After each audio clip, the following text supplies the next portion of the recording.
Ready. Thank you so much, Phyllis.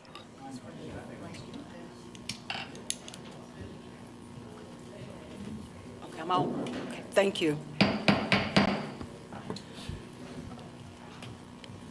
Good morning to the Board of Commissioners and also to the citizens of Douglas County. Welcome to our Monday, March 6, 2023 meeting. It is now 10 o'clock, and welcome to Citizens Hall. I will start the meeting by calling it to order with a roll call. I'll start with District 1 Commissioner Henry Mitchell III. Up. Okay. District 2 Commissioner Kelly Robinson. Present, Madam Chair. District 3 Commissioner and Vice Chair Tarenia Carthen. Present. District 4 Commissioner Mark Alcaraz. Present. And Chairman Dr. Ramona Jackson-Jones, present. All right, Board of Commissioners, Clerk, I'll start with you. We have any public comment? Yes, ma'am. We have several individuals that signed in. Okay, that'll be great. And what we'll do, Clerk, certainly we want to be cognizant of our time. 3 minutes. 3 minutes. Mm-hmm. 3 minutes, and if you could restate your name and your address as I call you up, and then your subject matter. When you reach your 3 minutes, I will notify you to wrap up your comments. Are you ready for the first one? Please. Okay. Bring them forward. The first one is Cesar Gonzalez. Mr. Gonzalez, please come to the floor.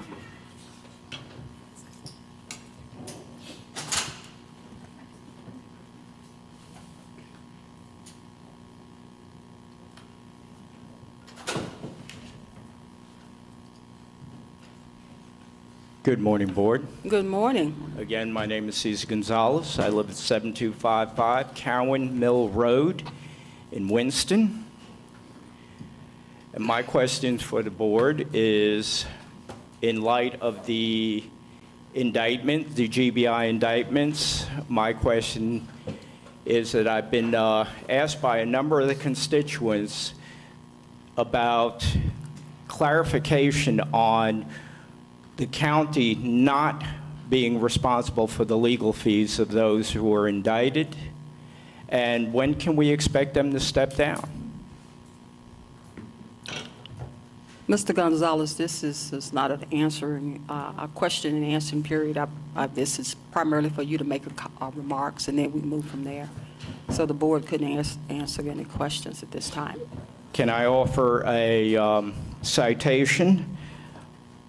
Yes, sir, you may. It's at 6-2, at non-voting work sessions of the Board of Commissioners.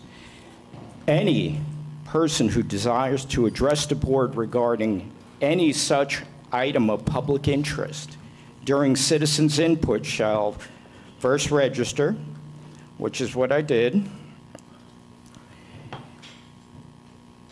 completed the speaker form at least 10 minutes prior, and I'm here. Now, my question is, what would it take for the board to respond to that questioning? When will the constituents receive confirmation that the county will not be bankrolling the legal fees of those indicted by the GBI? And again, when can we expect them to step down? I have no comments. Any comments, board? Anybody want to respond? Okay. Don't have it. Certainly we'll take this matter under advisement. What's your name? Mr. Santora, is that correct, Lisa? Gonzalez. Mr. Gonzalez. Mr. Gonzalez, you have about, how many more minutes left for his comments? One. 1 more minute, so if you could just make some more remarks and we'll go from there, sir. No, I'm waiting for your response. Mr. Gonzalez, we ask you respectfully, it's not a question and answering period for the Board of Commissioners. It's for you to make remarks, and then we take those matters under advisement. Well, these are certainly concerns of the constituents of Douglas County. And I understand, sir, but I'm asking you to make your remarks, and then we'll move on to our next citizen for remarks. My remarks, quite simply, are this is terribly, terribly evasive of the board not to respond to that and not to assuage the concerns of the constituents of Douglas County. Yes, sir. in light of these recent developments. Personally, I think it's unfair, and I would expect better from the board. Yes, sir, I understand. Thank you. You're welcome.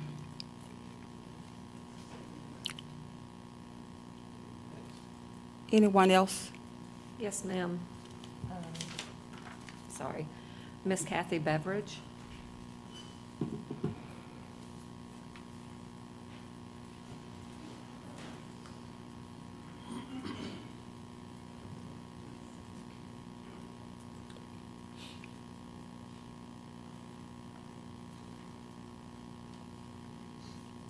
Good morning. My name is Kathy Beveridge. I'm in District morning. 3 on Punkintown Road in Douglasville. And my subject is Punkintown Passive Park. I'm extremely saddened, angered, and disappointed at what Douglas County, under the direction of District 3 Commissioner, Parks and Rec, Engineering, and the WSA, has done to the end of our dead-end street where the Punkintown Road Conservation Reserve Passive Park is being established.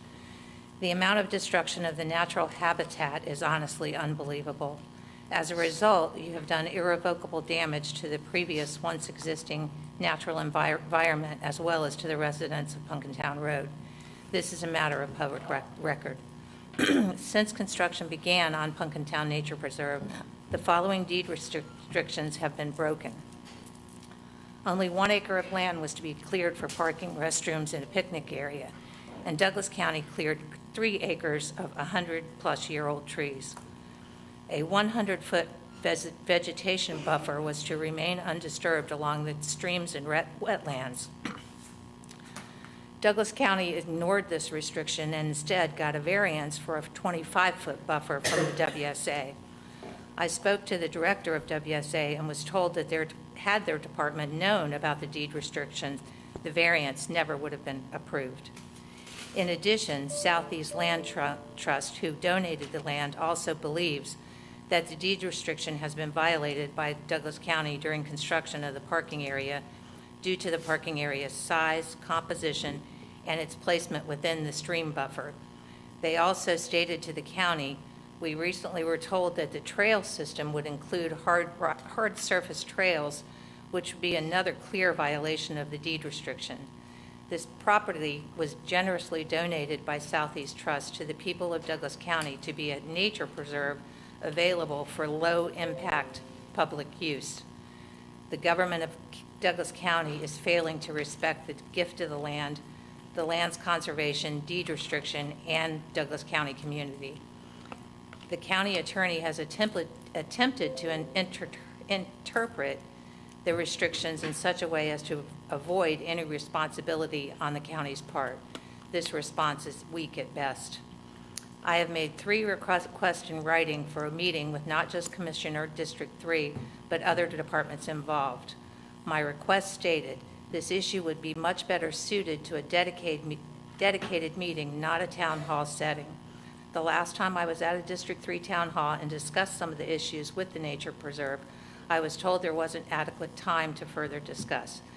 This was due to, understandably, other citizens' concerns who were provided time. Much as what is in the finalized plans were not in the overall master plan. The finalized plans go against the deed restrictions as set forth. As citizens of this country and Douglas County, we are expected to abide by the law and be accountable for our actions. I ask that the BOC and those employed by Douglas County do the same. The law has been broken by going against the deed restrictions stated for this passive nature preserve, once a beautiful piece of our history. Thank you. Thank you so much, Ms. Beveridge. We'll take this matter under advisement. Clerk, who's next? Yes, ma'am. The next citizen is Miss Ingrid Landis Davis. Okay.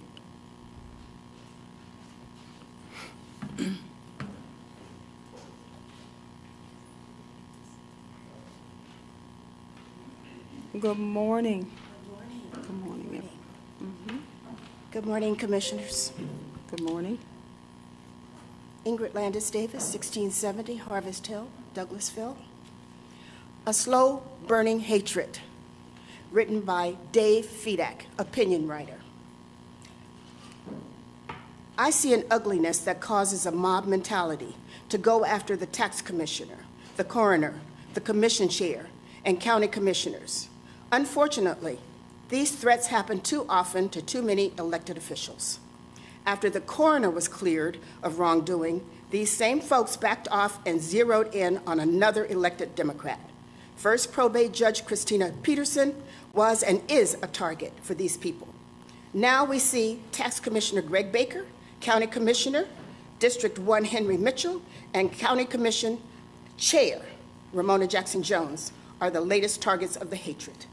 Recently, Douglas County was in the national news when a homeowner lashed out with racial intent. The homeowner's anger stemmed from seeing an African American driving a van and delivering packages. The Democrats spoke up about the hatred from the homeowner, whose tirade directed at the delivery driver for no rational reason is the work of a bully. The driver's attorney requested meetings, but no meetings happened. The attack caught on tape is there for all to see. In the days following the attack, not one Republican came forward to condemn the actions of this homeowner. Acceptance is complicity. A wise man once said, "The issue is seldom the issue." These attacks on people of color are not one-offs. They are part of a deeper systemic problem our county faces that has caused this hatred since the founding of our country. This racism is here to stay, and it's our charge to fight and defeat it. There is an old Methodist spiritual, and I'm adding this, that says, a charge to keep I have, a God to glorify, a never-ending soul to save, fitted for the sky. To serve the present age, my calling to fulfill. Leviticus 8:35. All right, thank you so much, Ms. Davis. Thank you. Thank you. All right, thank you. We're going to move on to and thank you so much. We'll take this matter under advisement, Ms. Davis, Mrs. Davis.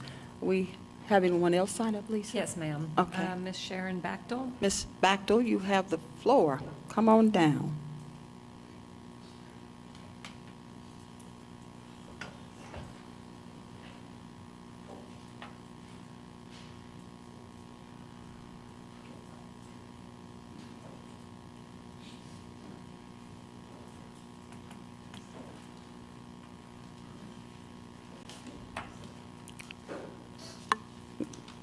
Good morning, Ms. Bachtel. Good morning. Okay, you have the floor. Well, state your name and your address, please.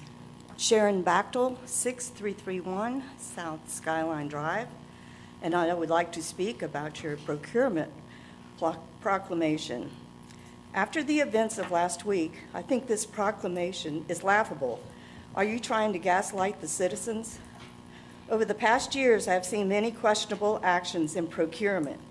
I have seen the commissioners change and misinterpret the procurement policy to their advantage so they can give contracts to whomever they want. They no longer give contracts to the lowest bidder, so that leaves it wide open to give contracts to their friends and campaign donors. Professional service contracts are not billed out or quotes taken. For instance, Collaborative Firm from Fulton County, who donated to at least 2 of the commissioners' campaigns, was handed a $175,000 contract for SPLOST education without considering anyone else. They have received thousands of our dollars for contracts for Connect Douglas to boost ridership. These contracts were not posted or bid out either. Is Collaborative Firm the only company that does this type of work? Teal Marketing from Canton worked on a commissioner's campaign. For 4 years, they received close to $20,000 a year for Facebook upkeep. In July, they received a contract for $150,000 for marketing, which includes social media upkeep for the commissioner. This contract was never posted or bid out. In July, Media Miracles Incorporated was awarded a total of $396,000 to make 9 videos. I believe federal ARPA funds were used for this. This contract was not posted or bid out. I wonder what the federal government would say about this contract not going out for bid. An $85,000 contract was given to Nicole Hill for a pre-design for a library. This money came from SPLOST funds. When the citizens voted on the 2016 SPLOST, there was no mention of a library. It was not on the SPLOST list. Nobody said anything about a library until 2019. Were there no other architects or designers to do this work? Are all professional service contracts for SPLOST, such as engineering design, just handed out, or are they posted and bid on? Our commissioners handed out all of these contracts without bidding or posting on the website, but they posted the county attorney job on the website. Aren't legal services professional services? Why was this professional service posted and the others not? The only time a professional service contract should not be bid out is if there is no other business that does that job and there is no other choice. You are shutting out a lot of companies that provide professional services. Is that fair?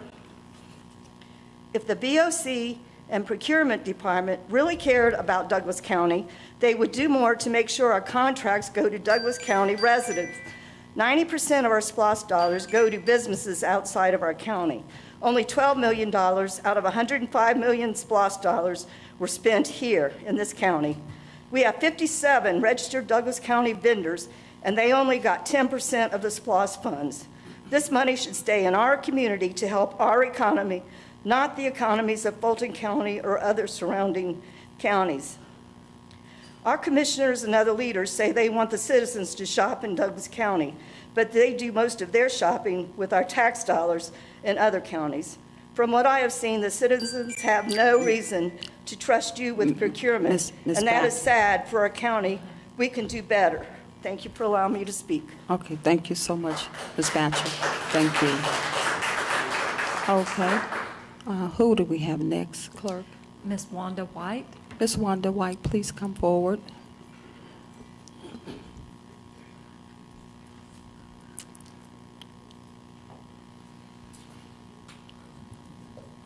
How you doing, Ms. White, this morning? It's been a while since I've seen you. There you go. You have the floor. If you give me your address and your name again, please.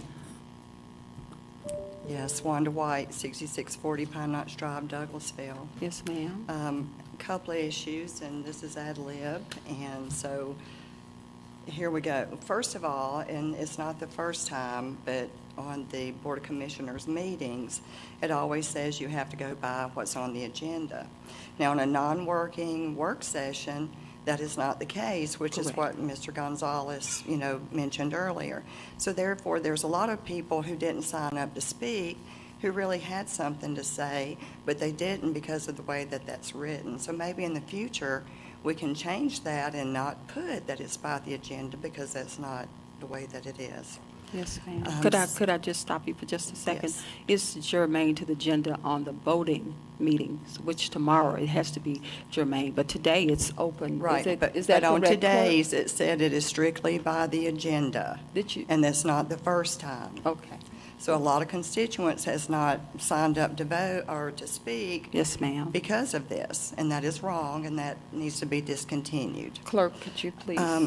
Secondly, item number 12 on the work session agenda, I'm just curious on why everybody's sorority is getting involved in the county. I mean, why are we taking certain people's sorority people and bidding out MOUs to do certain things for the community?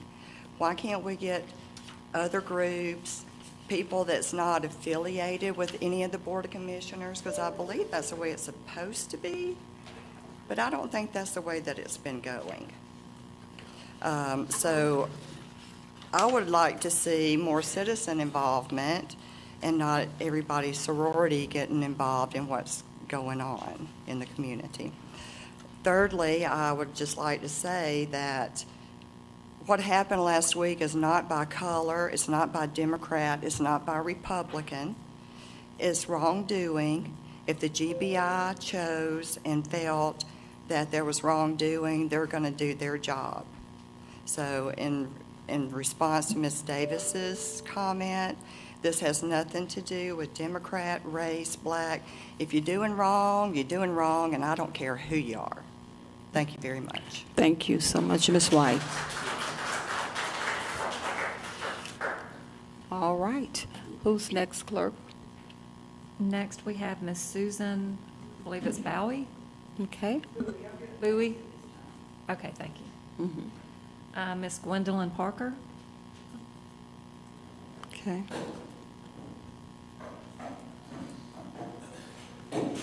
And clerk, certainly, I appreciate Ms. White bringing that to our attention that we had. Is it saying that it has to be germane to the agenda on the work session as well? On the work session agenda, it states that, as a reminder, comments at the commission meeting must be germane to the agenda. Yeah, so it's reminding comments to the commission meeting.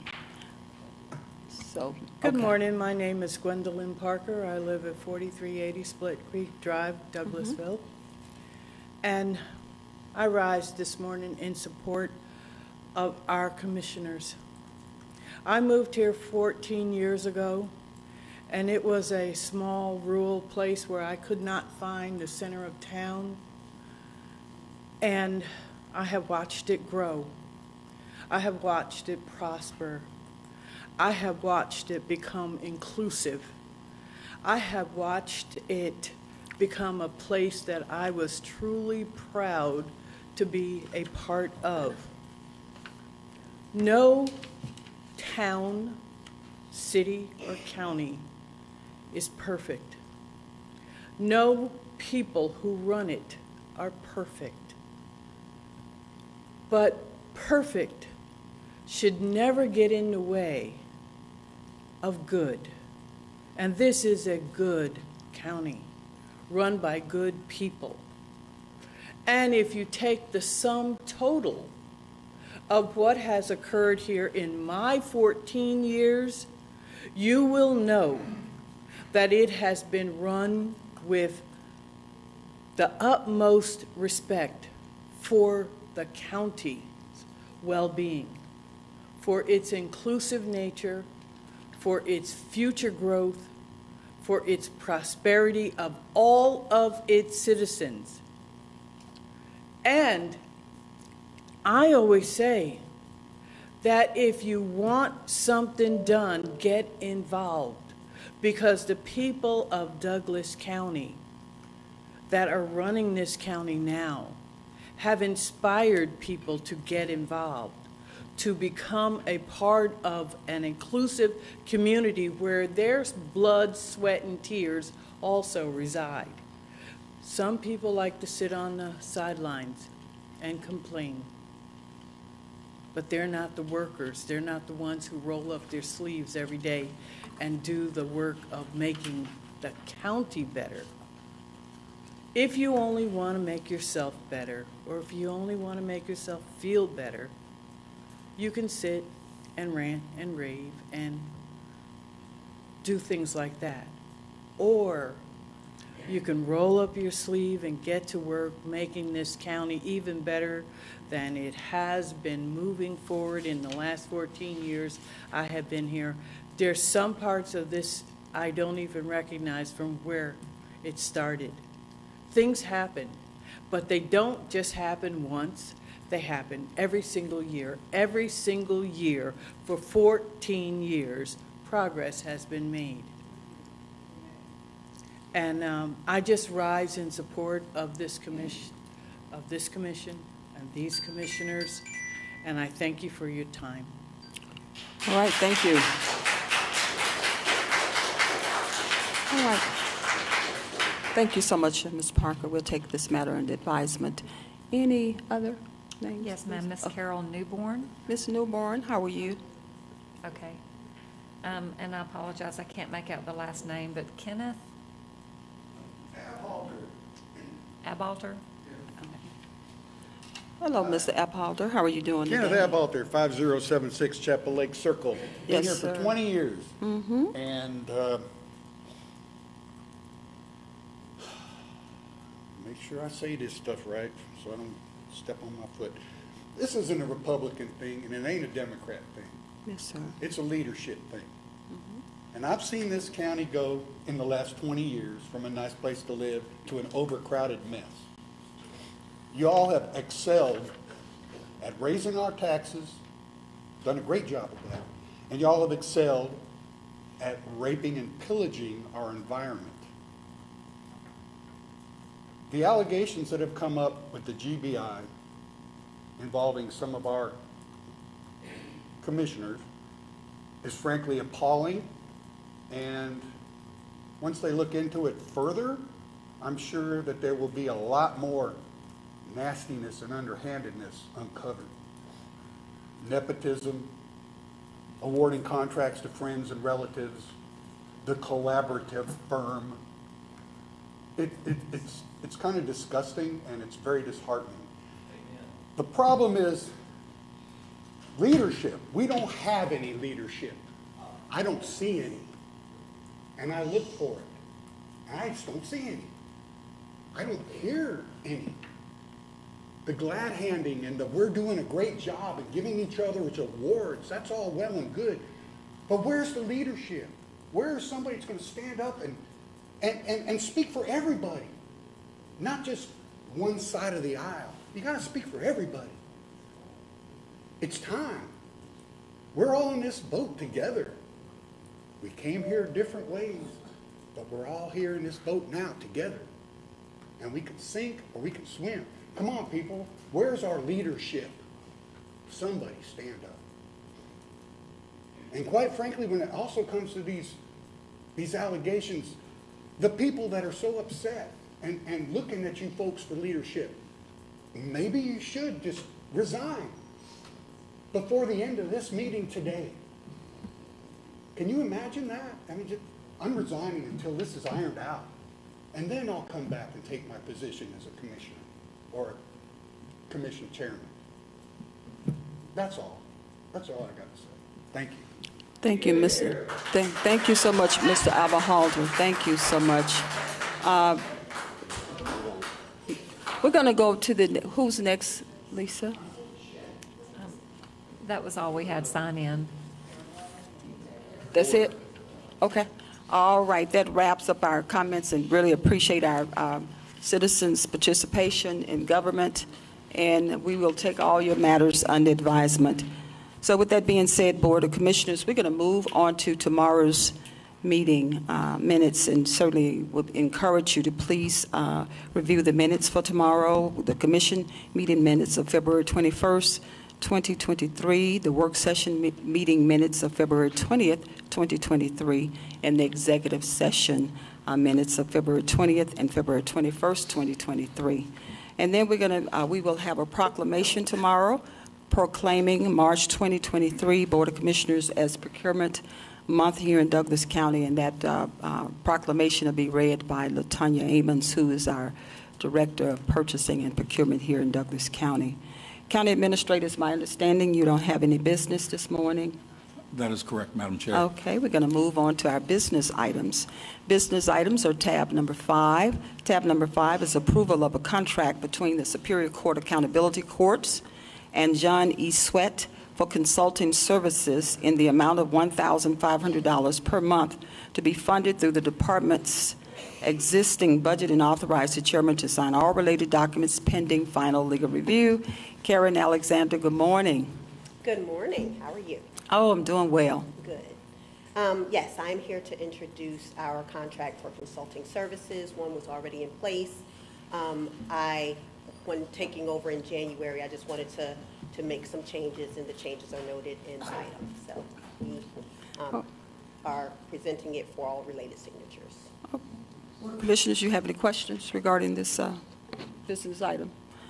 Okay, thank you so much, Ms. Alexander. We're going to move to tab number 6. Tab number 6 is authorization to approve a replacement part-time attorney contract with Nicole Jones in the Solicitor General's office with no impact to the budget, and authorize the chairman to sign all related documents subject to final legal review. Do we have our Solicitor General here this morning? Sonia Compton. If not, we'll just move on. Any representative from the solicitor's office? Okay, being none, we'll come back. Clerk, if you could notify the solicitor, see if she could come up briefly. And I'm going to move on to tab number 7. Tab number 7 is approval of a memorandum of understanding between the West Georgia Regional Library System, the Douglas County Library Advisory Board, and Douglas County Board of Commissioners to support and enhance the work of public libraries in Douglas County through fundraising expenditures on behalf of the public libraries in Douglas County, and to establish and maintain a fund account at the Community Foundation West Georgia to raise funds for public libraries in Douglas County, and authorize the chairman to sign all related documents pending final legal review. Director Lindy Moore, good morning. Good morning, everyone. Thank you for having us morning. today. Yes, this is to establish a fund at the Community Foundation of West Georgia that will allow for us to do, and our library system and library board, to do fundraising activities or receiving funds, corporate donors, that sort of thing, for special projects, renovation projects, capital projects, that sort of thing. We don't raise funds on our own, but this will allow for donors to be able to contribute to the libraries. Typically, libraries would do a Friends of the Library group, but that has a lot of other things involved, and we think this is a better use of our time and a better way to seek donors. Okay. Any questions, board? Okay. Vice Chair Carthen, you have the floor. Thank you. Can you tell us a little bit more about the Community Foundation of West Georgia? Who sits on that board? How are they appointed? Where do they come from? And do we have anybody in Douglas County that is already a part of that foundation? Right, I'm going to defer these questions to our regional director here. He should be able to help a little bit. I don't have makeup with their board, Commissioner, but I can get that to you. The reason that we chose the Community Foundation is because our headquarters are in Carrollton, but also it's not something that the Metro Atlanta Community Foundation does, so this is a better avenue for us. But I can get you that information, let you know the makeup and how they're selected. Got you. Who would be in charge of distributing the funds? I know the funds that I guess Lindy would hold for the fundraiser would be through your library board, and Correct. So both Lindy and I would need to agree on distribution of any funding, and then our library board would approve that.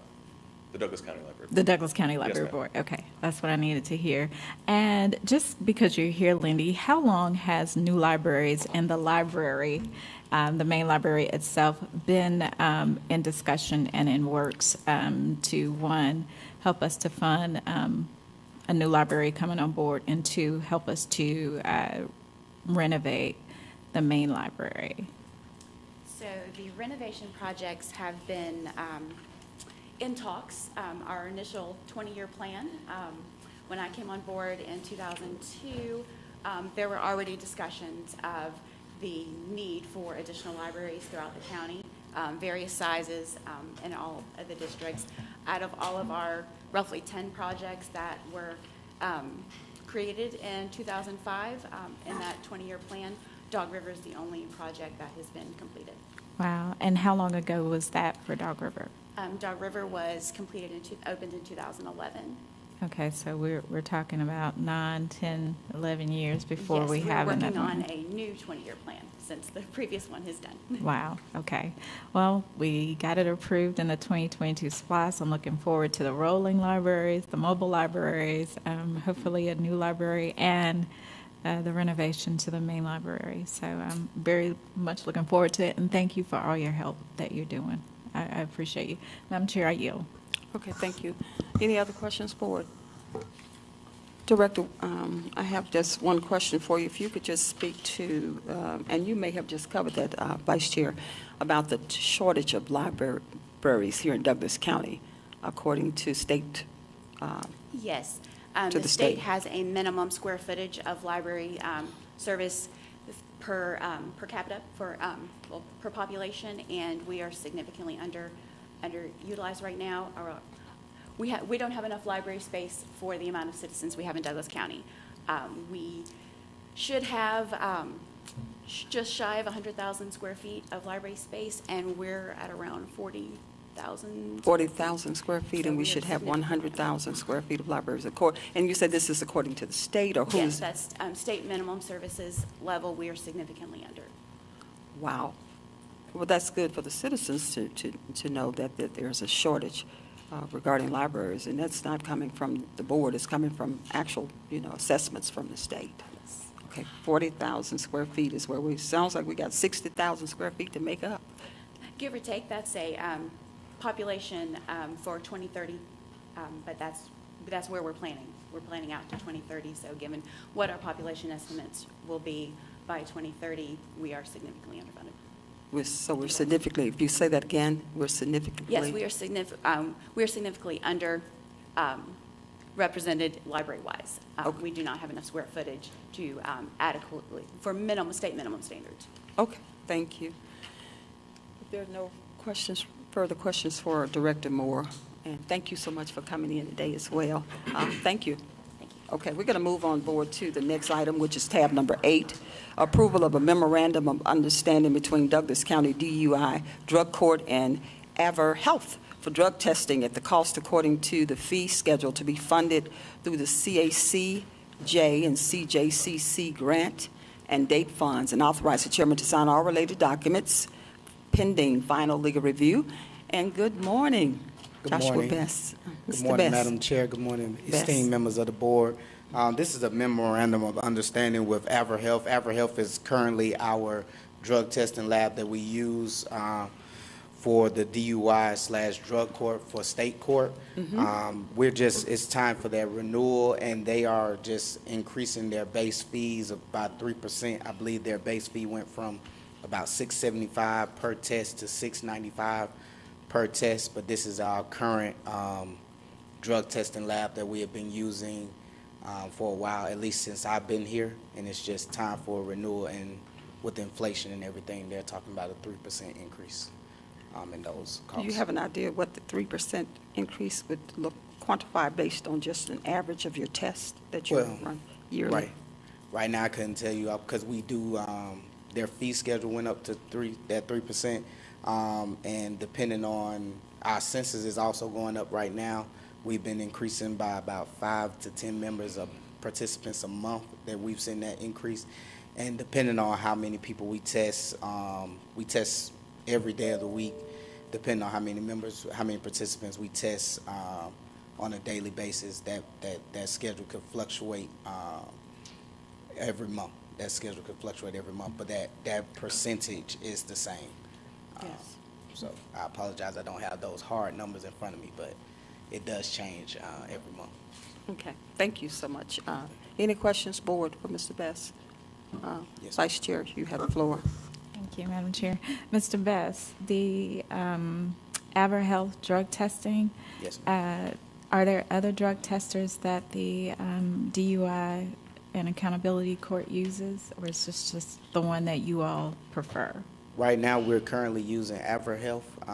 We do have another vendor online with the county that we have used from time to time. We've used Redwood Labs for their Instacup testing. If we need it, we also have another vendor by the name of Genotox, which we use in order to, all of these tests are observed, but we use those in case we have as backups, in case we have those more hard participants who are definitely trying to evade the test. Sometimes we'll use Genotox to use that to kind of analyze the DNA to compare it with the sample. So, but Aver Health is our main drug testing lab that we use at this current time. So did you all try to get numbers from the others too, just to make sure that Aver Health was in line? The numbers from Aver Health were significantly less Okay. than Genotox. And, Okay, so you did your due diligence yes, to ma'am. just to ensure, right? Okay, that Yes, you all's ma'am. budget. So do you anticipate the DUI drug court's budget increasing because of this, or do you believe that you all will, maintain your budget for this year? I believe we'll be able to maintain our budget. It does help that CACJ's fiscal year is slightly different than Our the budget year. county's, so Uh-huh. it does give some wiggle room to make adjustments because we're already in the process of applying for that grant. I believe the CACJ's grant cycle starts from June, whereas the county's goes from January to December. So right. it gives us a little wiggle room to make adjustments in all of those. So, yes. All right. Thank you so much. I yield, Madam Chair. Okay. Any other questions, board? All right, we'll move on to the next one. The next tab is tab number 9, approval of a memorandum of understanding between the DUI court and 10-8 for drug testing specimen collection purposes at a rate of $22.50 per hour to be funded by the date funds and grant funds, and authorize the chairman to sign all related documents pending final legal review. Mr. Best, you have the floor again. Yes, this is just, we currently use 10-8 for our specimen collection. As I stated earlier, we test every day of the week, and 10-8 provides us with that specimen collection. It's just time for renewal of their memo of understanding. The rates have not changed for them. It's been that same way, like I said, since I've been here. It's been that same way for approximately 5 or 6 years. And they have graciously agreed to maintain that rate of $22.50 per hour. Okay. Any questions, board? Yes, ma'am. Okay. Commissioner Robinson, you have the floor. Thank you, Madam Chair. I'm trying to follow the process. So you guys made the decision yourself, or was our procurement office involved? We made the decision ourselves. I apologize. Okay. And has documentation been submitted to the board to support our decision, or you just guys keep it pretty much with yourselves? It's not a right or wrong answer. I'm just curious. I'm sorry. Repeat the question. I apologize. Yeah. So do you submit, as part of this process, coming for the board to appropriate for us to make a decision? Do you provide supporting documentation, the vendors or the other quotes with you, or you just submit what your decision was? I just submitted what the decision was. Okay. No, we're good on that. It's not an inquiry. Second question, I guess, to the prior one as well. There are other service providers like Community Service Board, and we all use various, I guess I'm going to call these toolkits and stuff. Has there ever been consideration of a countywide optimization looking across everybody who may use drugs, everybody who may use these screening tools? Because I'm looking at it, and I'm just curious, like, has anybody ever taken a look at that? And I know it's about control. I actually know the answer. Usually when I do this, I know the answer. But sometimes we talk about efficiency, but do we really want efficiency? Or is it about choice? It's who we're comfortable with. I hear you. But it's just one of those where I'm highlighting something. We'll come back to this later. Madam Chair, I yield for right now. Thank you. Okay, thank you so much, Commissioner Robinson. Any other questions, board? Any other questions? All right, thank you so much, Mr. Bass. Have a good day. We're going to move on to tab number 10, which is a certificate of preliminary plat approval for Palmer Falls, Unit 4. Phil Schaefer. Good morning, Mr. Schaefer. Good morning, Madam Chair, Board. So this evening this morning, ready for tomorrow night's meeting, I guess. This morning we have a couple of plats. First is Palmer Falls. As you all recall, Palmer Falls was originally approved in 2005 for a preliminary plat, and Unit 1 was partially built. And then we fell on hard times. They didn't finish it out, and St. Bork came back in 2019 and picked up the project and then rearranged the conditions of approval so that we could have the subdivision build out and the amenities get built out, which were never actually built. So what we're seeing this morning is a request on the part of St. Bork to slightly modify Phase 4, which is the final phase. It still has the 133 units that we originally approved, but there's a small lot they would like to create on King Drive and carve that out of the subdivision. Being as the original subdivision was already approved, that the appropriate way to do this is to bring it back before you, reauthorize the preliminary plat to carve that small 3.3 acre piece out, allow that to be developed separately under some other developer or whatever. It's just one lot on King Drive. All the remaining lots will be developed under Phase 4 as originally approved. So what we're recommending, the Development Review Committee saw this November, December, and January and authorized it to come before you. And what we're asking for is to authorize the approval of the revised preliminary plat with a concomitant approval to accept the grant of public right-of-way with the submittal and recording of the final plat for this unit within Palmer Falls subdivision, and that is specifically to authorize the certificate of preliminary plat approval. And that's what we're seeking for this particular segment of the project. Okay. Any questions, board? Commissioner Robinson, you have the floor. Thank you, Madam Chair. Thank you, Madam Chair. Real quick, Palmer Falls, obviously, this is, we've been waiting for this to come to pass for quite some time, finishing out this community. Question for you. King Drive intersects with Riverside, so we're not going to allow, what I'm hearing you say is that there will not be an entrance exit on King Drive. It's separate, and that this community will be contained to Riverside. Is that true? It's correct, except that there is already a built exit onto King Drive at the north end.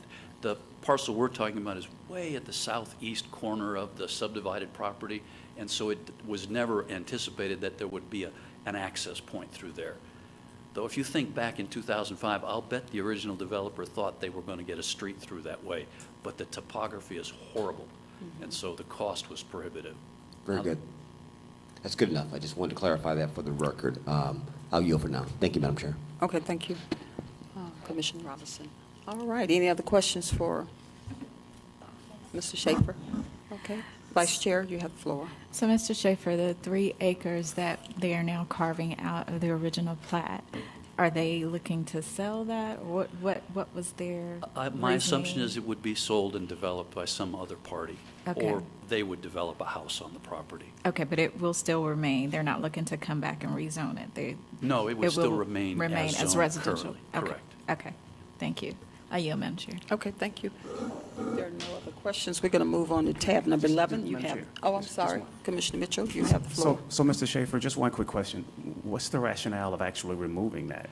Well, it's not part of the subdivision, but it has access to King Drive, so it legitimately could be a buildable site. It's just a matter of making, I guess, a little more money off of the property as is. So you have a buildable site that would not normally be built on. It would just be a vacant lot. Okay, because it just seems kind of... It would. If you think back, though, in 2005, you can imagine that that's where they thought a street would come through. Got it. And now that they've rearranged the entire subdivision so no access comes through there, you have a leftover remnant that, why would you waste the land if it has legitimate access to another street? Right. So they'll come back and do something on 3.3 acres. A house. Who knows what? Who knows what? Okay. I yield back, Madam Chair. Okay, Thank thank you so much, Commissioner Mitchell. All right, we'll move on to tab number 11, which is a certificate of preliminary plat approval.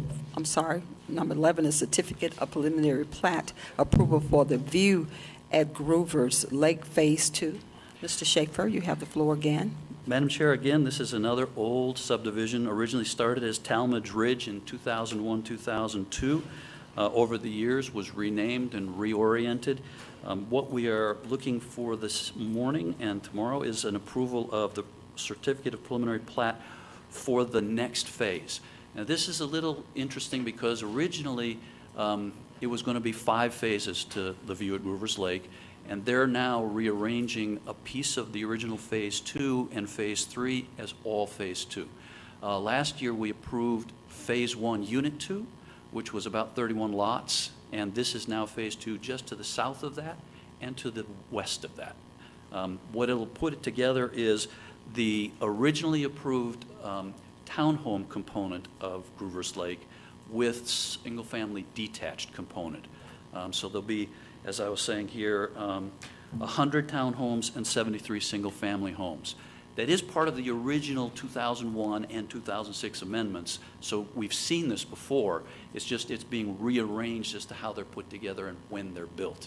There's still a phase along the south part of the lake that is owned by another party that would be left to develop, and in order to get this one through our DRC, we required that they redo the street so that you would have connectivity into the future, and that was critical for us. And so once it got through DRC, now I'm authorized to bring it before you. And again, this is authorize the certificate of preliminary plat approval and then authorize acceptance of the dedication of public right-of-way as depicted in form thereon and as will be dedicated in fact with the final plat, and authorize the chair to execute all related documents pending all technical and legal review. Okay. Any questions, board? Okay. All right. Thank you so much, Mr. Schaefer. Thank you. We're going to move on to tab number 12, Lieutenant Colonel Pounds. 12 is approval of a contract with the Flock Group, Inc. for 50 license plate reading cameras in the amount of $187,750 to be funded through the Sheriff's Office budget, and authorize the chairman to sign all related documents subject to final legal review. Good morning. Good morning. So there needs to be a correction made there. We're only trying to present to get 20 cameras for $107,000. Okay. Okay. But we're presenting this agreement to purchase 20 new flock cameras before the price increases. Currently, they're $2,500 a piece. April 1st, they go up to $3,000 a piece. This contract will be an amendment to the prior 40 cameras that we've already purchased. These 20 cameras can be used around the clock 24/7 and will cost less than 2 deputies' salaries. With the exception of a couple of these cameras, these new cameras that we're presenting will be placed on the east side of the county around the Thornton Road area. It's for a 2-year contract for $100,000 and $7,000 for the installation. Okay. Any questions, board? Okay. Commissioner Robinson? Thank you, Madam Chair. Obviously, Thornton Road is my district. So to that point, so we have cameras today, right? Yes, sir. And this is an additional, we're needing a little bit more, or are we optimizing how we're placing them? I guess that's the better way to say it. Yes, sir. Now, we've learned some things. Got it. One of the things we talk about, crime is important to this board in being able to deal with it and being able to support our public safety officers. It's key, providing them with the tools that they need, whether it's capital equipment, whether it's salaries and things, and just overall just assurance that we've got you as needs change over time. As I look at cameras, and we talked about this as far as video surveillance on convenience stores and gas stations. As you know, we're bringing forth legislation associated with that. These cameras, is that consistent with the cameras we're talking about for the video surveillance? Does it work hand in hand? Is how it works? I know this is a reader, but does it feed one system? I don't know how technology works. How does that work? Yeah, so basically, it's a tag reader. Yes, that's what it does, and Yep. they do correlate with one another. So the ones that, if we get those ones at the convenience stores or whatever, they should be able to be looked at through our flock system as well. But that's just not here in Douglas County. That's with any flock camera. Gotcha. So again, I understand intervention versus prevention. And so this is what, after the fact, we send a message that, look, you come across that river, we're going to get you. So I get it, and you need these tools to do better in doing your job. So have we been successful, last question, have we been successful in the current readers that we have? Absolutely, yes, sir. And that's helped us solve multiple crimes from people going in and out of the county. Yes, sir. And it cuts down on a lot of investigative work that we have to do. Got it. I'm going to yield for that right now. I already know how they work. Thank you that. I just want to highlight that point. Madam Chair, I yield. Thank you. Okay, thank you. Any other questions, board? Commissioner Mitchell? Just one question. So can you give me those numbers again? With the 20 now, I know we went down from 50 to 20, correct? Right. Okay. The $100,000 for something, and then the cost of $100,000 for the cameras and $7,000 for the install. 70 or 7? 7. No, 7,000. Okay.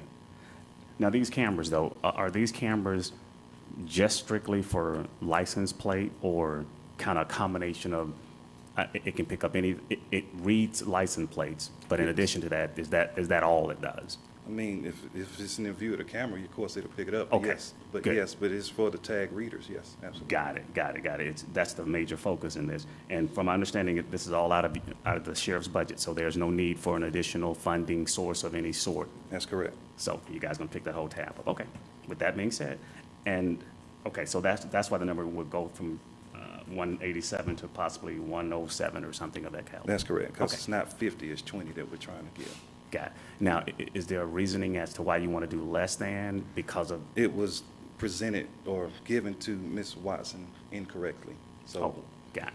There's always been roughly 20 to 10. Yes. Yeah, because I get the savings, and if we're going to get the savings, let's kind of go all in as opposed to halfway in. But if that's what the sheriff and you guys are anticipating is, that's the need is 20, then there's no use to getting an abundance of this as we see technology is changing quickly. So who knows if you get 50 and next month you need some additional ones because these are no longer readable based on the mere fact of technology. So, but I get it. That's okay. I yield, Madam Chair, but okay, good job. Thank you. All right, thank you so much, Commissioner Mitchell. All right, if there are no further questions, we'll move on to the next tab, which is tab number 13, approval of a contract with Train US, Inc. for maintenance of chiller plants for the Sheriff's Office in the amount of $9,659 to be funded through the Sheriff's Office budget, and authorize the chairman to sign all related documents subject to final legal review. Lieutenant Colonel Pounds, you have the floor again. Yes, ma'am. This is the contract we had since 2013 with Train. It's been auto-renewed every year. This is the chillers. They work for our freezers. They help cool down the building. They're very vital for our food, and they do have a certificate of liability, and I think that has been sent out. The system has been a smooth running outfit with reliable output for keeping inmate areas, including medical services and germs, down, and maintenance has always responded promptly. Okay. Any questions, board? I just had a question regarding, you said Train, that I'm assuming the system is manufactured by Train, correct? That's correct. Okay, that makes sense to me. Okay, any questions, board? All right, if not, okay. Commissioner Robinson, you have the floor. Just real quick, privilege and prior question. Again, I'm back to crime and things of that nature, and I just want to acknowledge the families that were impacted this weekend here in Douglas. It was heartbreaking. Obviously, I don't want you to make any comment, Lieutenant Colonel. It's not necessary. But again, we do have a great community. We really do. Depends on how you see the world and how you relate to it. But it disturbs me when we see incidents like that where we're celebrating. My son just had a birthday recently, and I acknowledge that. And so, in celebrations, we have tragedy, and anything that we can get our arms around, be more preventative, be more thoughtful, access to again firearms. That Second Amendment. I get it and understand. So that being said, I'm going to yield the floor because I think I hear something. So thank you so much for that. And I yield, Madam Chair. Okay, if you could, Deputy Chief Allen, just find out if that's the fire alarm, because we may have to. Okay.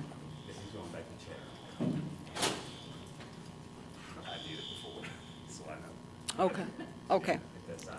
All right, we're good to go. I just wanted to make sure that I wanted us to evacuate the building if we needed to. Okay, Board of Commissioners, we're going to move on to tab number 14. Thank you so much, Lieutenant Colonel Pounds.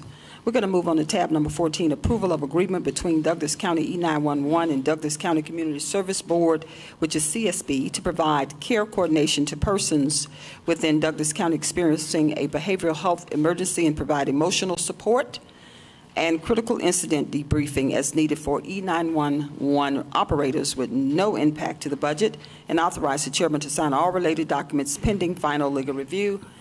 Thank you so much, Director Harley, and good morning. Good morning, Madam Chair. Good morning, Madam Vice Chair, Board of Commissioners. We're coming to you this morning to ask that this agreement be made between Douglas County E911 and the Douglas County Community Services Board. Just for a brief bit of history, last year, Douglas County E911 processed 409 suicide or suicidal ideation calls for service. The most recent call data received from the 988 Suicide and Crisis Lifeline from October through December 2022 places Douglas within the top 20 counties in Georgia where residents have dialed 988. Having an in-house mental health professional will allow our citizens experiencing crisis immediate access to care. It is equally important to provide our 911 staff as the first contact with citizens that are experiencing any kind of crisis access to debrief from the vicarious trauma that they experience within their day-to-day work. Any questions, Board? Yes. Okay. Commissioner Robinson, you have the floor. No, thank you, Madam Chair. This one, Director Hartley, good morning. Good morning. All right. What was it, a couple weeks ago, I had the honor of visiting you and getting a grand tour, and actually got to sit with headphones and listening on some calls. And as a matter of fact, we had one that addresses this situation, where a clinician was calling in and going to a particular site, and I won't get into it, but it was. I don't know the end result of it, but in essence, it worked to see them synchronizing this triage in motion. You know, obviously, to me, mental health, and I appreciate, obviously, with the Lieutenant Governor, the things they've done recently with mental health. As you know, in Douglas County, we started this back in 2015. In May, this will be our 8th annual mental health awareness. I appreciate working with Judge McLean and Chief Judge McLean now, and advancing that. But even more importantly, to see the funding that's coming into it, the reorganization, reform for it, guys. I mean, we were doing this as a county, a sensitivity, an empathy that says, well, before Prince Harry, we knew who we were locally. We could see our citizens. We had the data. And to see this evolve, I'm encouraged by this, because this is something it's very needed. I mean, everybody got issues, right? You never know how it goes down, but having support services like this out there, and making sure that our public safety officers, our fire guys that are out there, when we have situations, that you have somebody who is skilled, who is certified, who it's not just about coaching and social influence, guys. This is real, right? I mean, to be on that call, to see that go down, talk somebody down, that's real. It's happening in our backyards. There's no self-righteousness. It's in all of our families that could be exposed to this. And I'm encouraged to see, I mean, this is leadership. Thank you, Ray Leifer. Thank you, Director, for making this happen. It's one of those, when you have those mandates from on high, do you know how to implement them? You guys are on it. I mean, I was so encouraged before you even brought this forth to see it was already in motion. And so I want to thank you for that, and I support this. I hope my fellow peers will also join in supporting this going forth tomorrow, Madam Chair. I yield. Thank you. Okay, thank you so much. Any other comments, board? All right, thank you. Okay, Vice Chair, you have the floor. Good morning, Ms. Harley, Director Harley. So, did I hear you right when you said that Douglas County is in the top 20 for 988 calls? Yes, ma'am. Can you let the public know what 988 is used for? Because it's fairly new here. Yes. So 988 is the Suicide and Crisis Access Line. It was, the 988 number has always been attached to another phone number. However, what needed to happen was an easily identified number so that folks could call and remember when they were in mental health crisis, because not everyone dials 911 directly, but they can also dial 988. And so yes, from the data that was collected from October through December 2022, Douglas is within the top 20 counties, unfortunately. That is unfortunate. Do you have data that suggests the age range by chance? Yes, I can get that to you. I'll send that to you. Okay. You have the age range. Okay. And so having CSB at the E911 center with a particular service provider will help in providing emotional support and anything else? Yes, so what this does is it provides E911 with a licensed clinical social worker that will sit inside of the E911 center to be able to provide that immediate access to care. Okay, got you. And is this 24/7? Because y'all are a 24/7 operation, so. Yes, so it will be on the overnight shift from about 10 or 12 a.m. until 7 a.m. Okay. And then during the day, 911 will work in concert with Douglas County Fire EMS, because they also have mental health professionals now that are riding on their QRVs. Okay. So we'll have that during the day. Okay. Thank you so much. I yield, Madam Chair. All right, thank you so much, Vice Chair. Any other questions for Director Hartley, Board? Okay, thank you. so Thank much, you. Director. It's my understanding that our Solicitor General is here. Solicitor, you can come up, and it's tab number 6. It is an authorization to approve a replacement part-time attorney contract with Nicole Jones in the Solicitor General's office with no impact to the budget, and authorize the chairman to sign all related documents subject to final legal review. You have the floor. Good morning, everyone. Good morning. Yes, that is what we're submitting today. The person who had that contract, Jonathan Steele, got him a full-time job. And so we're bringing in Nicole Jones to handle that. This is the traffic unit prosecutor. Okay. Any questions, board? All right, thank you. Thank you. Y'all have a good day. That was quick. All right. Oh, yes, Commissioner. No Vice impact Chair to your Carthen. budget. Yeah, it says no Zero impact. It impact says on no the Zero impact. impact to the budget. Of course. So this person will just take up where Mr. Steele left off. Absolutely. All right. Yeah, I see it in the dialogue. It says with no impact, right, Zero impact. to the budget. All right, thank you so much. Thank you. Y'all have a good day. Okay, you too. All right, board, we're going to move on to our next tab, which is tab number 15. Tab number 15 is an approval of reimbursement application from the Hazardous Waste Trust Funds for the cost spent investigating and cleaning up the landfill in the amount of $31,611.45, and authorize the chairman to sign all related documents pending final legal review. You have the floor, Director Coward. Thank you. Thank you. Good morning, Madam Chair. Good morning. Vice Chair, Commissioners, County Administrator, Deputy, and ACA. Yeah, so this is an easy one. EPD is going to give us $31,611.45, and it's based off of best practices that we keep and make sure that the landfill is constantly updated and doing the top things that they recommend. They look at our records, they go out on site, look at it, and these are unannounced visits, and they give you a grade plus any money that you spent putting into having everything covered. Basically, they reimburse some of it. So it's based on our landfill and what we can actually do. This is the percentage they're paying us back. So, Okay. any questions? Any questions, board? Okay. Can you hear me now? Yeah, we can hear you. Okay, sorry. All right. No questions for you. All right, Thank you, Director Coward.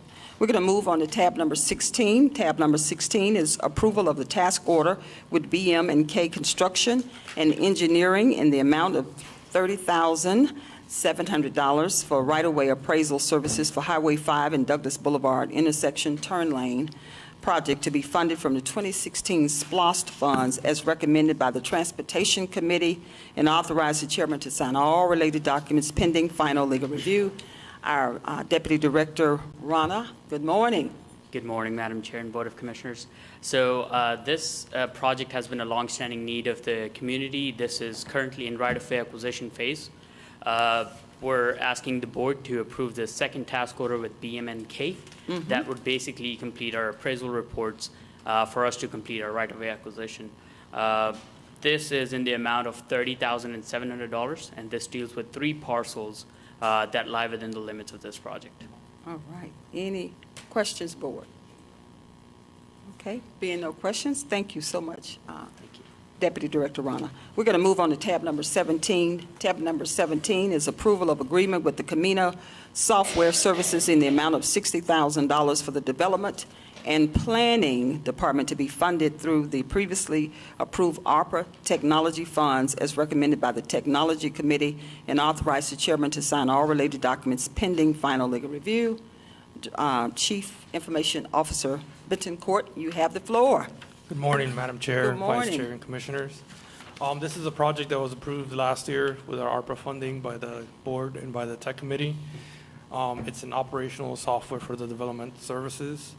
It would allow the digital access to process permits, business licenses, code enforcement, and some GIS capabilities. It'll also create a portal for citizens to be able to apply and utilize these government services electronically from home without the need to be physically in the courthouse. And the contract has been reviewed by legal, and it's ready to be ratified. Okay, any questions, board?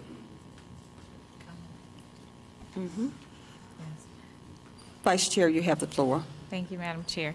I just want to say kudos to Planning and Zoning Board for finally doing this, right? I have had so many constituents that ask us why they can't look up stuff online. So I know for general services in that department, this will be a game changer because they won't have to stand up at that desk and go line by line helping people. I see you smiling, Mr. Worthington. To help them. So this is just like, yes, this is what you do when you have the opportunity to move the county forward. So kudos to the Planning and Zoning Board. Kudos to the Technology Department for helping us to get this in. I know the citizens will be very happy, and so will our staff. So thank you. Thank you. All right, thank you so much, Vice Chair. Any other questions, board, or comments for Chief Information Officer Benton Court? Thank you. All right, thank you. We're going to move on to tab number 18. Tab number 18 is authorization to award a contract to EME Construction in the amount of $282,356.21 pursuant to the RFP 23-004 for HVAC revitalization to be funded by Capital Improvement Fund, and authorize the chairman to sign all related documents pending final legal review. Director Amons, you have the floor. Hi, good morning. Good Madam morning. Chair, Vice Chair, Board of Commissioners, and the public. On January 9th, 2023, my office posted a solicitation for HVAC revitalization. There was a pre-bid meeting on January 17th, 2023. It was a required or a mandatory pre-bid meeting, and we had 8 vendors in attendance that day to take a look at all of the units around the county that were part of this solicitation. The solicitation closed on February the 8th, 2023, and we had 1 vendor submit the bid. And so I am seeking the board's approval for Madam Chair to sign a contract with EME Construction. And also, as a point of notice too, the bid was posted at BidNet. The bid was posted on Georgia Procurement Registry, and there was a posting in the Douglas County Centennial. Thank you so much, Director Amons. Board of Commissioners, do you have any questions? Okay. Commissioner Robinson, you have the floor. All right, HVACs. Yes. Revitalization. So obviously this is something I've been after for 2 years, especially right around when you came on board this time last year. So we're getting around to it, and I'm encouraged. So how many units will be impacted by this? How many buildings? 21 units. Okay. And so, and you don't have to tell me the tonnage. So 21 units, we got 33 buildings, but these are not necessarily 21 buildings. They're 21 units that could be just, can one building have multiple units? Yes, that is correct. Fire station, would you like the actual Please. notice? Yeah, for the record. Fire station number 1 has 2 units. Fire station number 2 has 2 as well. Fire station number 10 has 1. Property management shop, 1. DOT office, 1. The old courthouse, 2. Woody Fight Senior Center, 6. Landfill, 2. Senior Services, 2. And the Douglas County Health Center, 2. Got it. No, I appreciate that. And if you guys recall, I mean, back during COVID, right when it hit, we all had to join me in sheltering in place and not being able to get out very much. One of the things we realized is that in coming back, we wanted to clean our buildings. We need to clean the air. We talked about respiratory and stuff. So my question is this just, what were the specs? Just for normal HVAC replacement, or was it, again, if it's only one vendor, it's only one vendor, or sole source, single source. What was it any higher end? Is it just replacing the HVAC, or did they dealing with air? No, it was not a general replacement. I actually was provided by county maintenance what each individual unit needed at each individual location. And so those details were included in the RFP for all of the vendors to review, and during the pre-bid meeting to actually view the unit. I can send you the actual specifications for each unit that were needed, but that was included in the solicitation. That's good enough clarity. All right, so these 21 units, we know it's 33 buildings. The board at that time, whether it's the COVID money or the ARPA money, take your pick, it was roughly, I think we appropriated, I'm exact, $500,000 for this program, for this initiative, and Director Worthington we've had plenty of conversations regarding this need. So that means the balance of this, you have more buildings you're going to go, or we're going to take care of buildings now on an ongoing maintenance. What can somebody speak to that? In other words, we have historically not taken care of our buildings. Yeah. We talked about leadership and the maintenance of this county. And it was important that, okay, have you looked at the roads? Have you looked at the buildings? And I appreciate the leadership that's coming forth to say, okay, guys, we've got some funding. Let's address them, bring them up to speed. So can you tell me about the rest of the buildings? This is a one-time sweep. Once in 100 years, you get this funding. You brought us up to speed. Got it. How will we maintain going forward? Is there a balance of buildings, or is this going to be ongoing maintenance? And you don't have to answer. Can Director Worthington, Yeah, can you come? he's here, Managing Thank Director. you. You have the floor. Yeah. Yes, sir. So this is a kind of a phase one of this project, and what we had initially looked at was units that were exceeding 20 years in age. We weren't sure the actual cost until we got this bid. So with the remainder of that, we're going to look at a phase two and start incrementally working down from the oldest to the youngest, trying to get down to a 15-year working life. Once we get to that point, we'll continue to just replace the ones that age out past the 15 years through our routine budget. That's good enough. Thank you for giving a little bit more depth. Sometimes, we skim over some of these decisions, not really uncovering what it's really about. This has great value to the public and obviously to our workers, our employees as well. So good answer, great response. Madam Chair, I yield the floor. Thank you. Okay, thank you. Okay, any other questions, Board? All right, thank you so much, Director Amos, and thank you so much, Managing Director Worthington. We're going to move on to tab number 19, approval of MOUs and funding for the following pre-approved community service providers: Douglas County Community Service Board, Douglas County Chamber of Commerce, the Share House, Vision 21, Department of Family and Children's Services, the Cultural Arts Center of Douglasville, Douglas County Boys and Girls Club, Cobb and Douglas Public Health, Douglas County Economic Development Authority, and the Douglas County Shelter, Inc. We have our Assistant County Administrator this morning, Tiffany Stewart-Stanley. You have the floor. Thank you, Madam Chair. Good morning, Board of Commissioners. Good morning. I'm going to provide some background information, not only for number 19, but also number 20 on the agenda. So back in December of 2022, the Board of Commissioners pre-allocated funding in our budget for what we're now calling community service providers. This is something that had been traditionally done, but the board gave us a directive to formalize the process and make sure that everyone that we are giving funding to met certain requirements. And so, as we know, the Board of Commissioners regularly invest in projects that support the unmet needs of Douglas County citizens. And so the goal of the Douglas County Community Services Program is to improve the lives of Douglas County residents by supporting activities in the following areas. Number 1, arts and culture. Number 2, community development. And number 3, health and human services. And so last year for the item number 19, all of the organizations you see listed on this item were already pre-allocated in the budget. We came up with the Community Services Provider Program with the help of our legal counsel and our grant oversight manager, as well as our intergovernmental services coordinator. They worked diligently to put together the process and receive the information from the organizations that were allocated in the budget. The way the process went was on February 10th, we opened up the application process, and the application deadline was April 24th. We're coming before you today for recommendations for the awards to from the Board of Commissioners and approval. And then in April, our goal is to distribute the awards. The first project report will be due on August 15th from April through July, and then the final project report will be due on on December 31st for August through December.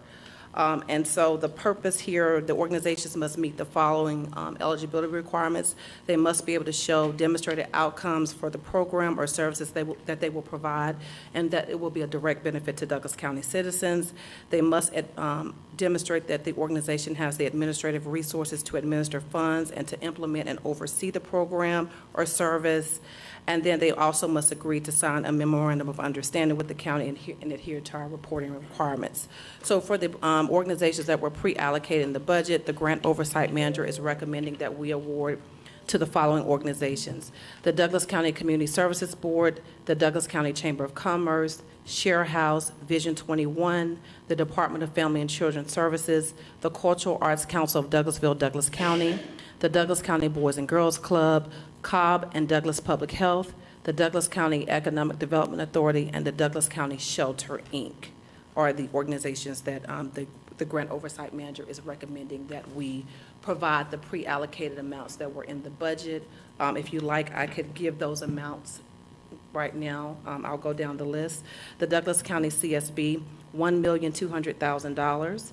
The Chamber of Commerce, $100,000. Share House, $10,000. Vision 21, $9,000. The Douglas County DFAX, $70,000. The Cultural Arts Council, $125,000. The Douglas County Boys and Girls Club, $15,000. Cobb and Douglas Public Health, $410,000. Douglas County Economic and Development Authority, $350,250. And the Douglas County Shelter, $8,257. And I'll yield for any questions. Okay, thank you so much, Assistant County Administrator Stewart. We have any questions for Stewart Stanley? Tiffany Stewart Stanley, okay. Vice Chair, you have the floor. Thank you. Good morning, Director Stanley. Good morning. So my question to you is, these are well-known community providers, right? A lot of them I have worked with, so I definitely know their work. However, there are a few that I would like to know if they have given us in the past their audit reports or, their outline of what they used the prior funding for. You said a few of them? Have the ones that we are appropriating funds for today, have they in the past, those few that have received funds in the past, have they given us their audit reports, and have they given us their reports as to what they actually did with the funds that they received from Douglas County? So I can state that there are, I think, 2 organizations on this list that would have done that, because we kind of piloted the program last year with the Chamber of Commerce and the Cultural Arts Council, and they did provide those documents to us. We're now expanding the process to all of the people that we give funding in the budget to. So last year, the funding that we gave to some of these organizations, they weren't required at that time to provide those documents, but the ones that were, they did provide the documents. And I see 2 on here, which would have been the Cultural Arts Council and the Douglas County Chamber of Commerce. Got you. And I remember the Cultural Arts Council coming before us, and one of the questions I asked to them was, does the city of Douglasville provide funding? And they said very little. They rely on what the county gives to them in order to help run their programming, plus the fundraising that they do. So I get their significance, importance. The Douglas County Chamber of Commerce, I don't exactly remember what their report was. So yes, so they did provide reports, and their report basically was the service that they provide in encouraging small businesses and helping and assisting our small businesses here in Douglas County. But they did provide the reports, the required reports that were they were submitted last year after they received their funding.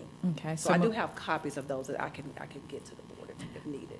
So I just want to make sure moving forward, right? I know what was done in the past, but this was one of my requests. Moving forward, every single entity that we, the Douglas County Board, and the citizens give to these entities, they will give us their auditing. They will give us a report. If they do not comply with what we've requested, what happens next when they come back for funding again? They will not be approved we will not recommend approval to the board.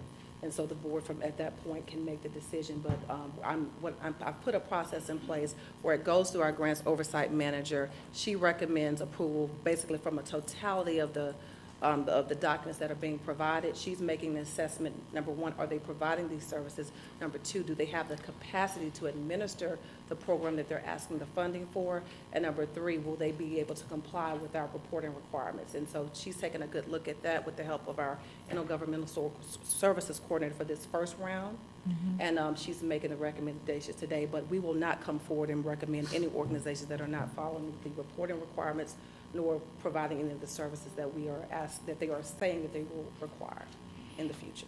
Got you. And our grants manager, I see, is here. Ms. Hobson, can you come to the podium for me? So I have full faith in you, right? We've had these conversations, but I just want for the public record for people to understand, you know, what it is that you do and what it is that you are requiring of these individuals. You and I have had these conversations before about some that just were not, you know, they did the best that they could, but because of, you know, reporting and everything and turnover with employees, they just didn't pan out. So. Right, so I was tasked with implementing a formal process for our community services program this year. Ms. Staffen will be taking it over once we get through this first year with my oversight. Okay. We are checking with them that they are an established community service organization. That could mean a couple of different things because you have different levels of the 501c and then a number. Right. So whether you're a 3 or a 19 or, you know, we're checking to make sure they are a community service organization registered with the state and with the IRS. Making sure that they're not duplicating needs of other people in the county. And if we start to see a trend in that, trying to partner these people up and let's work collaboratively. We checked out their last 3 990s tax returns, making sure they're filing their list of staff and board information, audited financials for the past 2 years. Some of these organizations are very small and they don't meet the $750,000 threshold for required audit. But if they did not have one, we monitored or requested and reviewed their financials just to make sure they have the capacity to manage county funds. We are also asking that they track all the county funds separately in their budget. And then we're looking at their operating budget. And just their overall mission, you know, is it going to serve these citizens, you know, in our county that have a need that's unmet? You know, my prior experience was working in juvenile court, so I know a lot about unmet needs in the county, and I hope this is successful and we start seeing some good outcomes. I do too. This is one of the reasons why I fought so hard to get you to come over. Not that I wanted to steal you from juvenile justice, but I knew you would do a good job in implementing this program because in the past, prior administration just gave out funds, but there was no tracking. There was no way that we could actually see if the needs were being met. And then there were a lot of duplicate needs. And so this, to me, kind of forces people not to work in silos, but actually come together in the community and collaborate. And then that way they can actually give more services to a larger population of Douglas County. So kudos to you. Thank you all for listening to me and implementing this. And thank you, board, for allowing us to, you know, put this position into play and to fund it. So with that, Madam Chair, I yield. Thank you so much, Vice Chair. Thank you. Commissioner Robinson, you have the floor. Thank you, Madam Chair. I echo Madam Vice Chair's point about historical appropriation.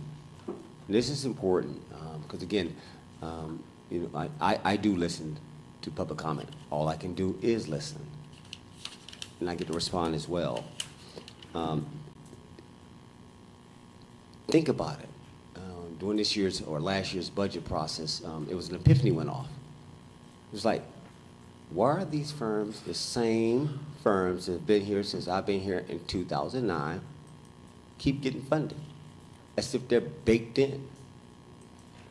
And that's what happens sometimes in Douglas, that I've noticed. You're not even aware. Maybe you are, maybe you're not. But it's like, it's because it's supposed to be. But everything else is held to a different standard. It has to prove itself.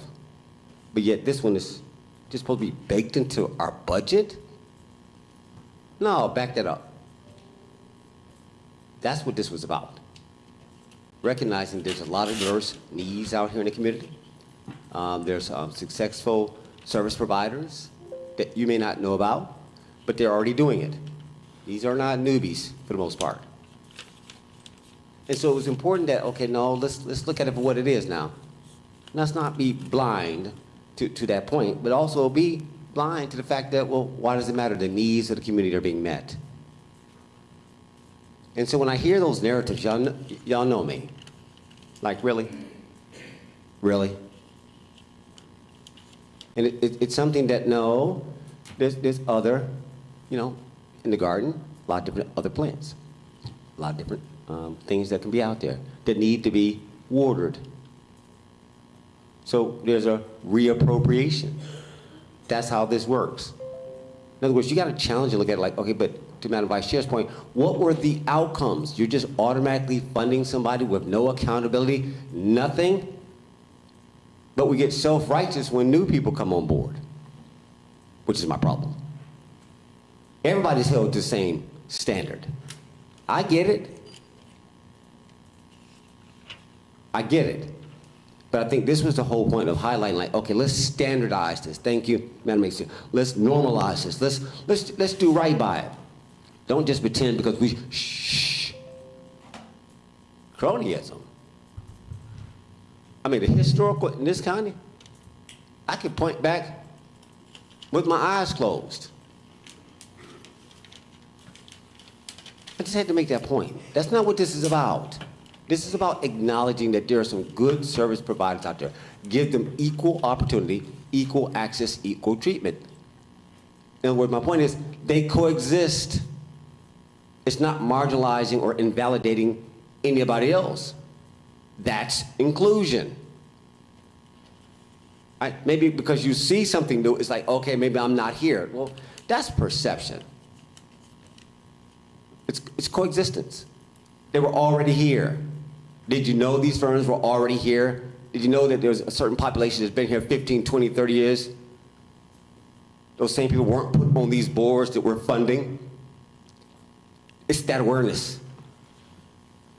And that's what this is really about. Normalizing, being consistent. Let's be fair. Nobody automatically gets baked in and grandfathered as service providers. Let's do it right. Right? So let's be consistent. So that's what I advocated last year when I pushed for this component. Break this thing up. Let's make sure everybody gets an opportunity. All right, my last point is this competitive? I know money was pre-qualification. Madam ACA, is there, like, do we have only a certain amount of money, or is there, like, is it competitive on the awards? So the pre-allocated, the number 19, that is what the board, what is recommended to the board in the budget and approved by the Board of Commissioners. The pre-qualified, which will be number 20, I think there's roughly about 150,000, 103,750 in that count for the pre-qualified community service providers, which we'll get to at number 20. But the pre-allocated, which is item number 19, is what was set forth in the budget by the Board of Commissioners. All right, so we already appropriated for that, and then obviously for the next one, we had a bucket that we set aside. That's and correct. You guys are going to figure it out. Is that right? That's correct. I want to distinguish this one from the next one. Thank you. Madam Chair, yield. Thank you. Thank you so much, Commissioner Robinson. Any other questions, board? Madam Chair. Okay. Commissioner Alcarez, you have the floor. Madam ACA, quick question, looking over this list here. I noticed that I'm looking here at the Douglas County Chamber of Commerce and also the Douglas County Economic Development Authority. Do we not already fund them? We do, but now, because of the directive from the board, they now have to go through this process. So everybody that you see in 19 has been previously funded by the board, but last year, the board gave the directive that everyone, regardless of whether we funded you before or not, you have to go through the community service provider process in order to get your funding. Okay, and then in regards to Commissioner Robinson's comment, something I see here also is we're looking at giving them $100,000 and $350,000. But what was that number we're giving to the share house? $10,000? $10,000. Now, they provide a very valuable service to our county, to a lot of these women and families in a very time of need. I want us to go back and relook at this because we're giving $350,000 to Economic Development Authority, which we already fund, and $100,000 be at $10,000 to the share house. To me, that just does not seem equal at all. I like, when we reevaluate or relook at this, we need to be a little bit better, do a little bit better job, I think, going across the board with equalizing how we're distributing this money. I was just seeing that just really surprises me, and also just honestly disappointed that that's all that they're getting with the services that they provide to our county, and especially what they do for our county and our citizens. Okay, thank you. We will Thank you, definitely Madam Chair. reassess that. Okay, thank you so much, Commissioner Alcaraz. Okay. Who has, Vice Chair has the floor next. Thank you, District 4 Commissioner. I was going to raise that point. I would ask you all to go back and I do understand, let me ask this question, that these were the amounts that the particular commission boards or the boards asked for. Is that correct? So we looked at what was traditionally provided in the budget when we were in the budget process last year. Some of them did provide specific asks, and then some of them were just what was given in the budget prior. And there were some small increases to those amounts. I do know, I think Share House prior to last year was about 7,000 and something odd dollars in funding, and the amount was increased. So we did try to increase everybody to an even number, because there were just some odd numbers in there. But everyone did receive, the people who did not come before us and ask, they did receive slight increases to the amount that they normally are given in the prior years. But we can definitely, during the budget process, working through our county administrator and our finance team, look at that and come back with some different recommendations for 2024. Yeah, because I know, at least with the Chamber of Commerce and also Economic Development, like Commissioner Alcaraz stated, if we could move that to Share House, definitely. I know our solicitor, I don't think she's in here anymore, but she sits on that board, and she knows the need for them. And plus, they have some renovation going on with the kitchen that burnt down. So there's a lot of need over at Share House.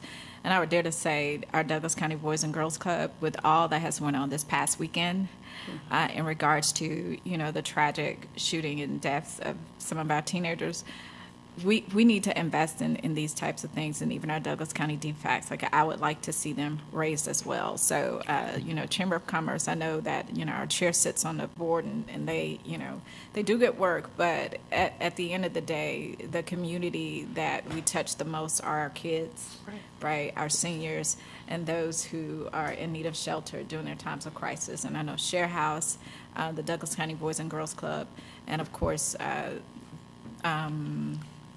our county DFACs are the ones that actually do that, right? So if we could look at upping theirs, not necessarily changing the amount that we're allocating in totality, but just kind of shifting some that would, better reflect the board's priorities. And that could just be me and Commissioner Alcaraz, but I would say if you could maybe go down the line to all of the Board of Commissioners, just to make sure that, that's how they see it as well.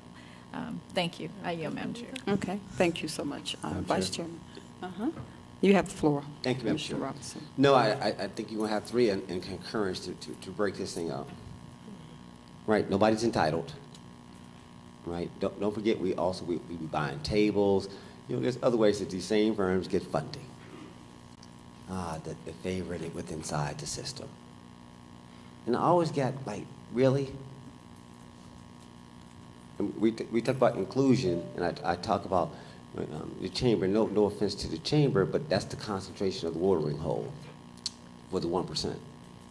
The same old people go to the same old galas every year. But what about the other 99% of our population? That's what this is about. If you look at where the concentration of appropriation, it was a very, very tight, very concentrated, based on who you knew. That's the insult that sometimes I push back, like, no, I don't have to know you. If you're part of the county, you should be considered. It's a mindset that I mean, again, it's something about being free when you can't see, because you can think differently. And I think this is important, and I'll join my colleagues, DFAC, CSB. Yes, we spend less than our entire budget It's 2%. 2% for these very, very important things. But the historical philosophical was that we don't really believe in programming. Commissioner Mitchell, we talk about that jail, like we don't believe in programming, preventative.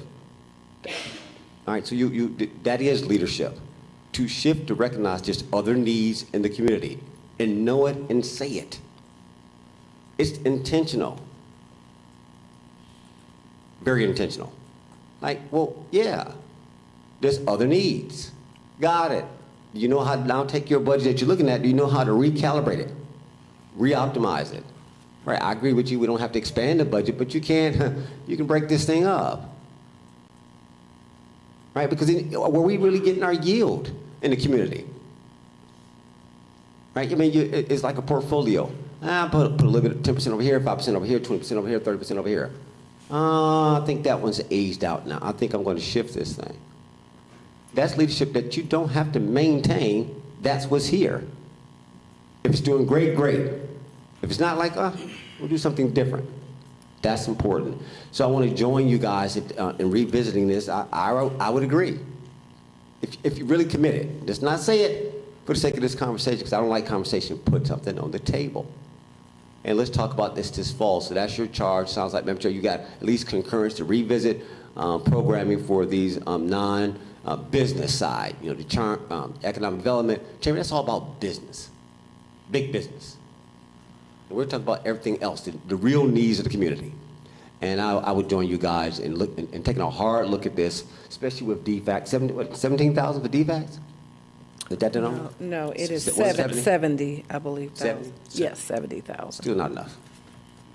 Not enough. But nevertheless, that's all. Made my point. Just wanted to join them, Madam Chair. I yield. Thank you.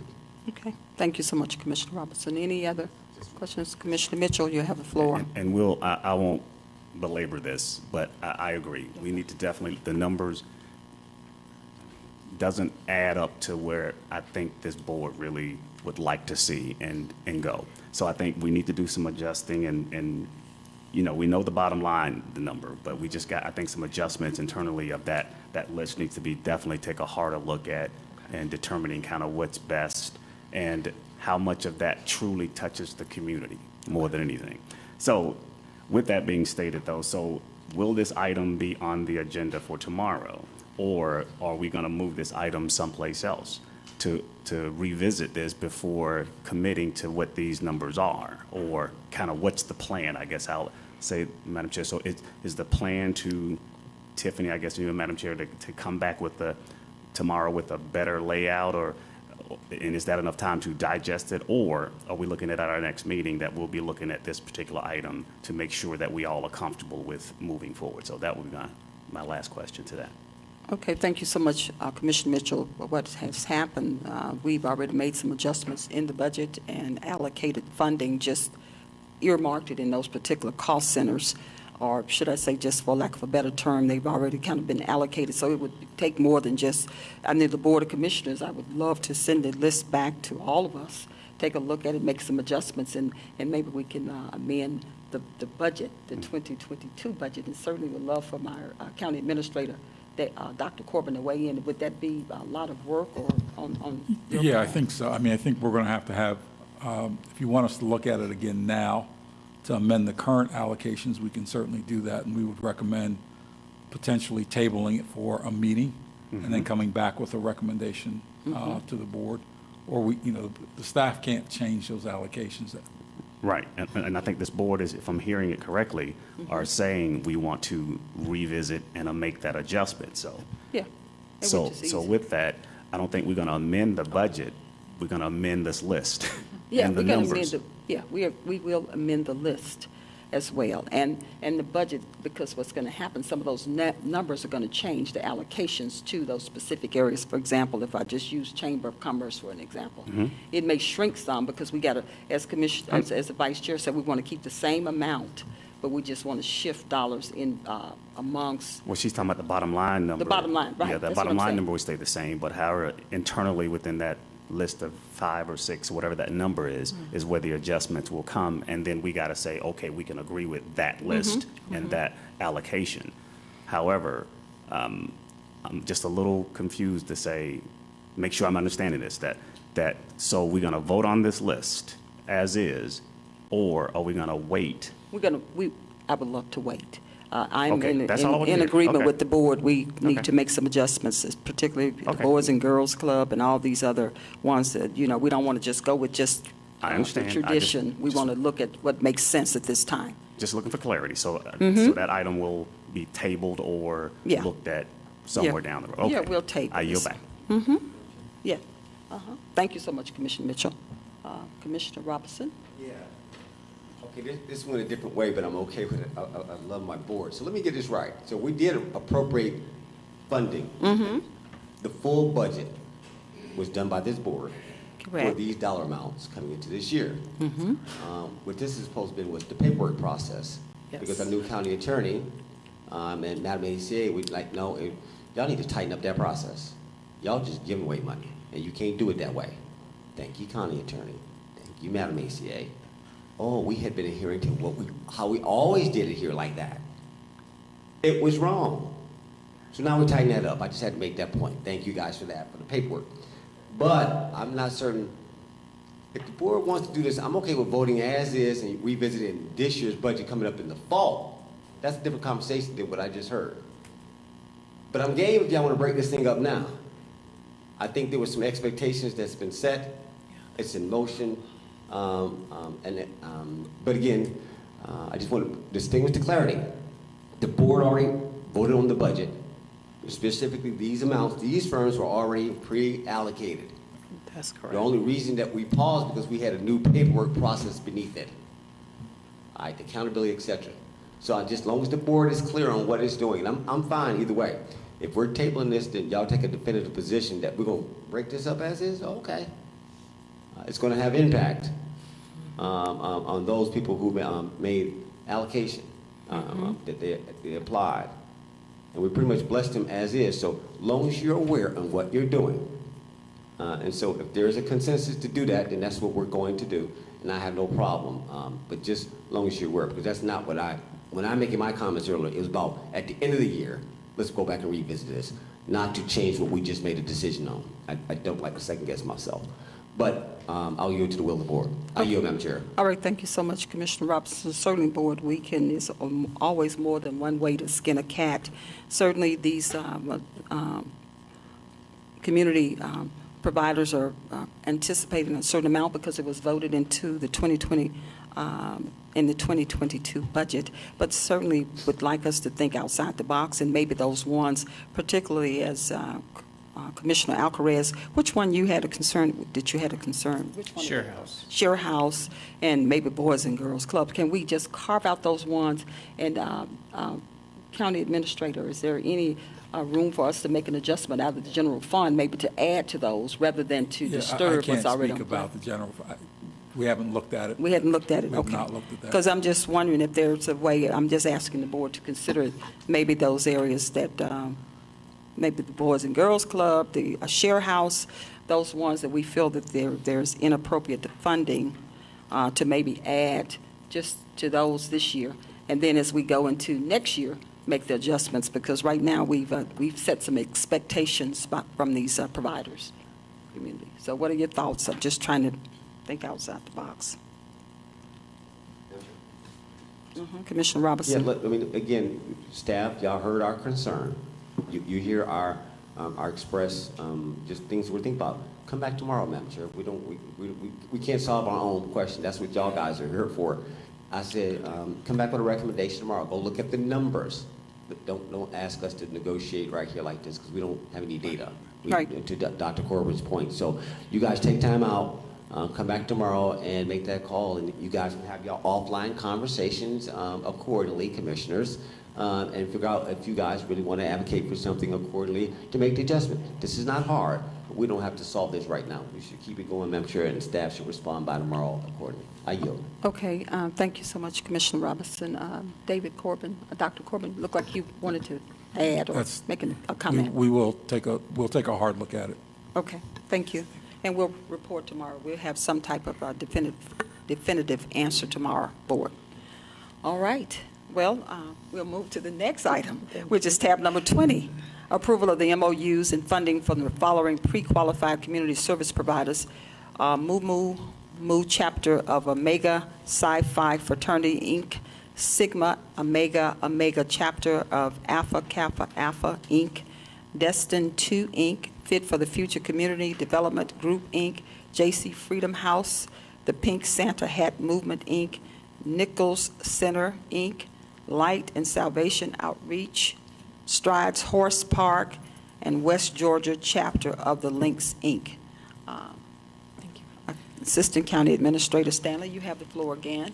Thank you. So the same process that was provided for the pre-allocated community service providers is the same process that our pre-qualified community service providers had to go through. Last year in December, we solicited recommendations from all members of the board for organizations that they wanted to look at providing some support to for the community services that they provide to our community. In total, we had 31 organizations submitted by our Board of Commissioners, and we added all 31 to the pre-qualified list. Our grant oversight manager and our intergovernmental service coordinator that once again coordinated a process where they contacted all of these organizations by email. And we have received back applications from 10 of those organizations requesting funding for the community services that they provide, again, in the areas of arts and culture, community development, and health and human services. The recommendation for the 10 organizations that we've received applications back is to fund each organization at the amount of $5,000 per organization. That leaves about 21 of the other organizations that are still outstanding. We do plan to open up a second round of funding for those organizations. This is on a first-come, first-served basis, and so we will do the rounds until the funding is depleted. But as of today, we are recommending that these 10 organizations in this agenda item be approved for the $5,000 community service provider program. Okay. Any questions, board? Madam Chair? Okay. Commissioner Alvarez, you have the floor. I spoke before we come down here to Deputy Director Perry about this line item here, and I would like to see, because there's some things I just questioned in regards to what services that they provide and for the money that we're going to give them.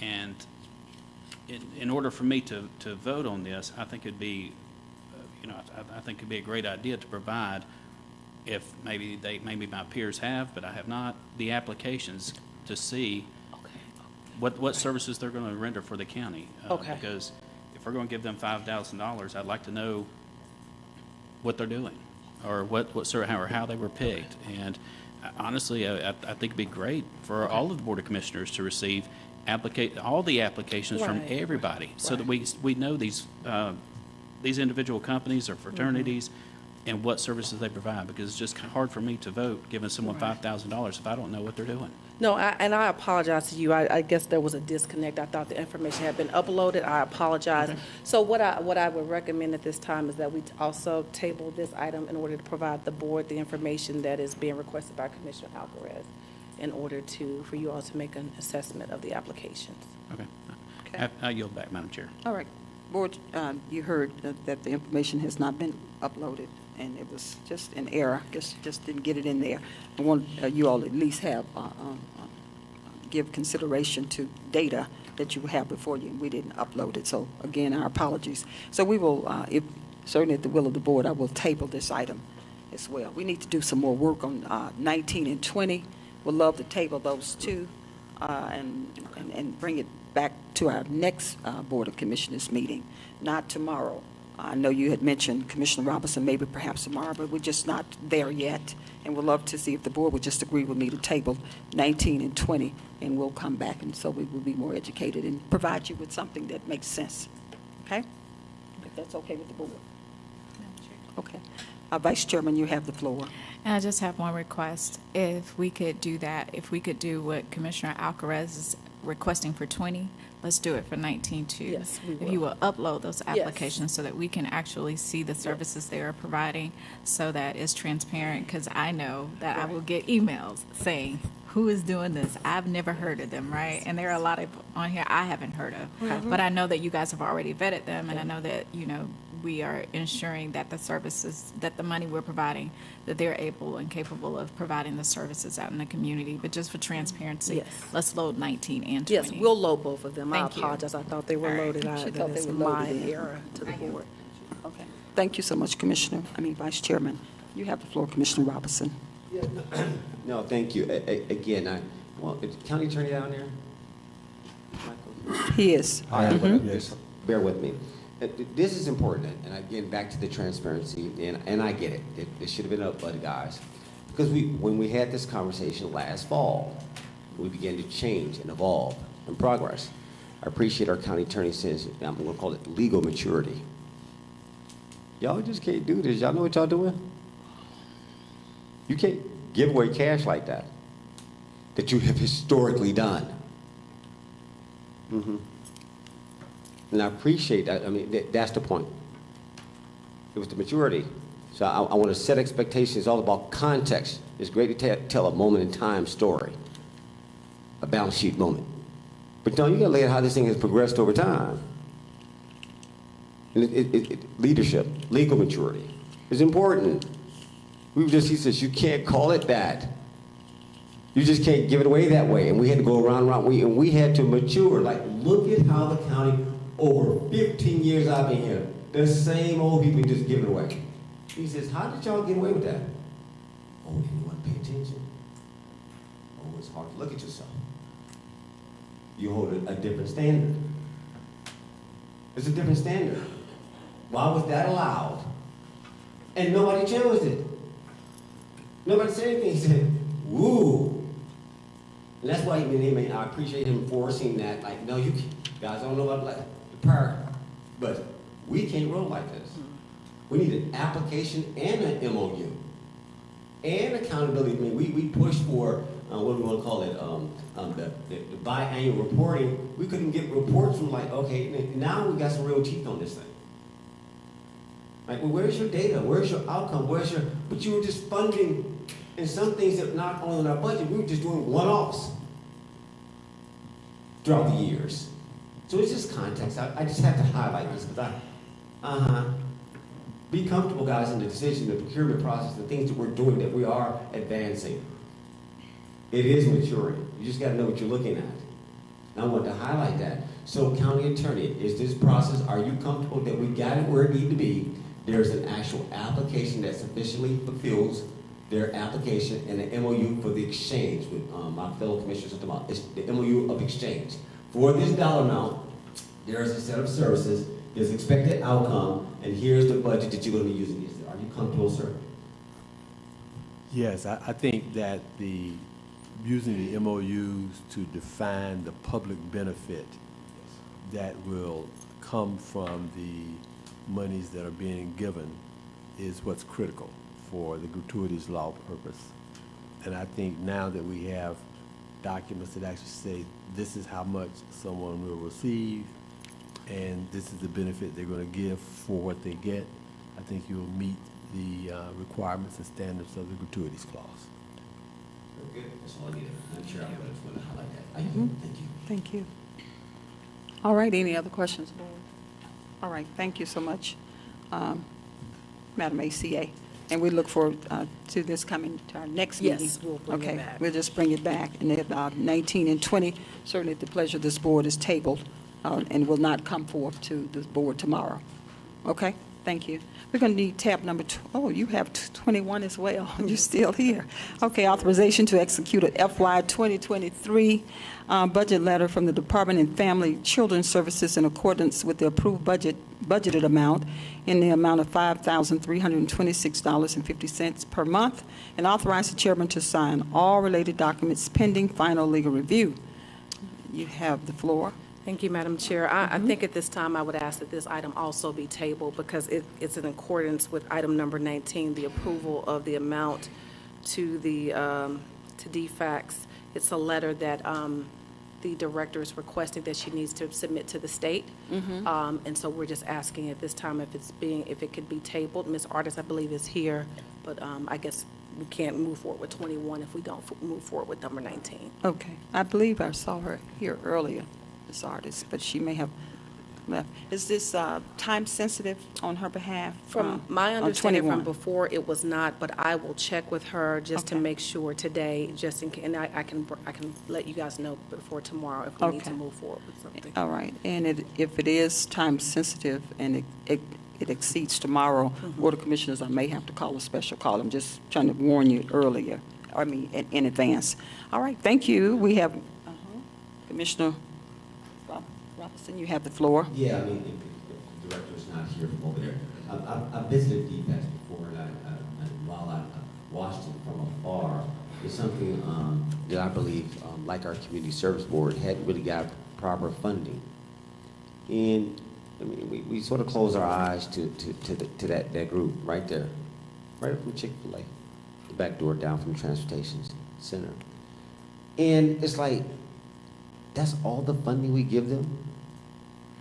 And I know there's some constraints, state how they organize it, and whether it's funding for their salary or for their equipment. But I love them. I'm sure Commissioner Alcaraz has some expertise regarding this, or at least some insight.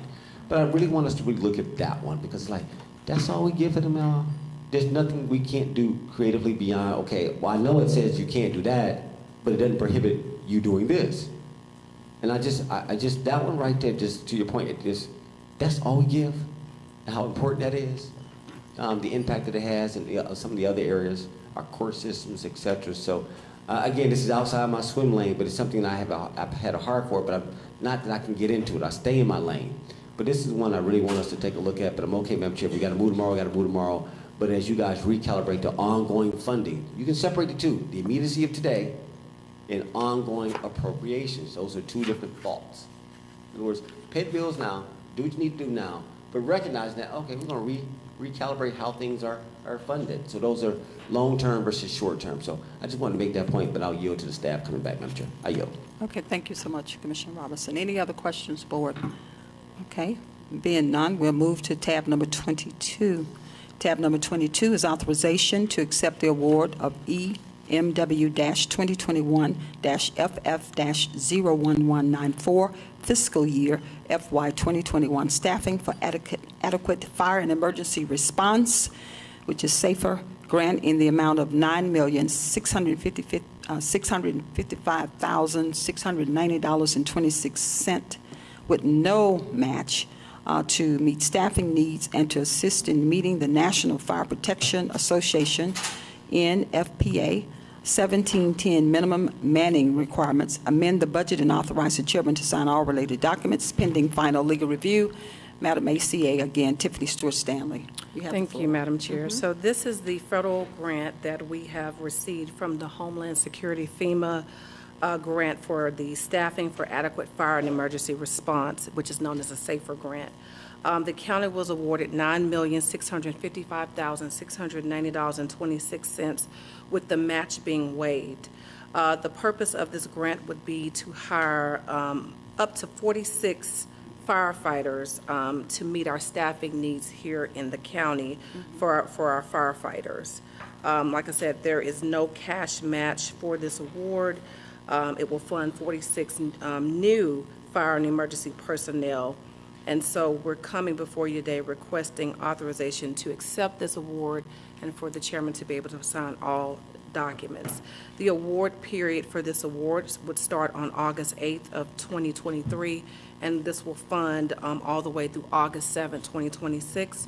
And then, of course, there would be an impact to the budget in August of 2026 for these personnel costs if the board wishes at that time to continue with those positions. And just in all transparency, there will be a lot of reporting requirements for this grant, a lot of technical requirements to make sure that we keep the personnel cost and be in compliance with the federal hiring processes and practices for this grant. So we're coming before you today. I do have Deputy Chief Fire and Fire Chief Allen here with me and our grants coordinator for any questions, as well as our finance CFO and our finance director for any questions that you may have specifically regarding the grant. Okay, thank you so much, Madam ACA. Any questions, Board? Vice Chairman Carthen? So, kudos to the Fire and EMS Department for going after this grant and actually being awarded. Means that something is being done right over there, right? And there is a need, right? We know that we need more firefighters and we know that we need more EMS staff. That's without question. But my job is to appropriate. My job, as you have heard many a times, people will come in here and say, you know, their tax dollars, their tax dollars, their tax dollars. And I get it, because I pay taxes here too, right? And a lot of taxes. It's public record. It's going to take us 2 years to absorb this. I need to know what the absorption costs will be, right? Because once we fund these, right, which, you know, I'm hoping we will have the money, Dr. Corbin, to pick this up, right, in 2 years. But how, right? One of the things that I put into place with adopting the budget was that we ensure that we don't spend more than we bring in, right? So we'll bring in this $9 million, but what I want to make sure is that we'll have the $9 million in 2 years to replace what we've been given, right? So that gives us, what, $4.5 million per year? How will we pick that up? Where will we cut if necessary? Those are the types of things that I need to know in order to make a decision that will ensure that we're not biting off more than we can chew. Yes. And so the information that I was just provided, those costs would be roughly around $3,100,000 per year from the information that I've provided for those personnel. So we would need to bring into the budget an extra $3 million for the next 2 years in order to absorb it when this grant runs out. Is that what I'm hearing? I'm going to let our finance, Okay, I'm going to let that's the fine. professionals speak to the finance part, but this is the information, the rough estimates that Okay. I've just been given.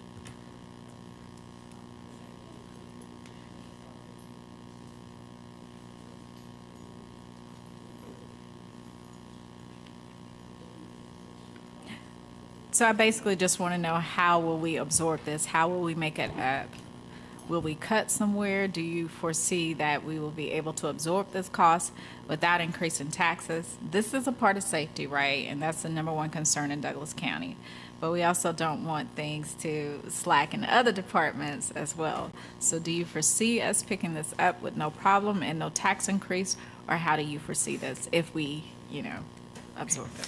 All right, excuse me. First, good morning, Madam Chairman and Vice Chair and Commissioners. So Commissioner Carthen, as I stated, it's about $3.3 million that we would have to absorb.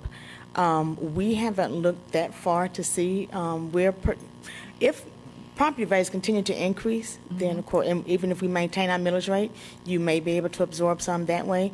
I think what was not stated, and we don't know if it's for sure if it will happen or not, but there's an opportunity for them to apply for this grant to get additional money to cover it where we may not have to cover it as well. But that's an unknown right now. So those are some of the things that we discussed last week when we met with the fire department. Also, letting the people know that are hired, that if they are hired, that this is a grant, and that continuation of employment is determined by continuation of the grant if the board chooses not to fund that, or if we don't have the financial resources to finance that. Got you. Okay. So we also know that we have given increases across the board, not just to safety, but across the board, to ensure that our employees have at least a livable wage, right? And those who are giving the services. So we know that we used ARPA funding to do some of that, right? So this is going to be a lot that we have to absorb. So I just want us, you, Dr. Corbin, the entire financial team, to really give us, the data as to if housing prices do go up, what we could capture, what it will take to actually fund this. I can't see us hiring. I think it would be It's like 46 new 40 firefighters, something and, people. and then telling them, no, you can't, after 2 years, you can't do this. We need them. Obviously, we needed them. That's why the fire and EMS department applied for the grant. So we definitely know we need them, but we just need to know how we will fund this and how we will continue to fund it. So that's my request of you guys. Thank you so much. With that, Madam Chair, I yield. Okay, thank you so much, Vice Chair. Commissioner Robinson, you have the floor. Yeah, I guess we're going to piggyback on, Madam Vice Chair, thank you so much for that lead-in.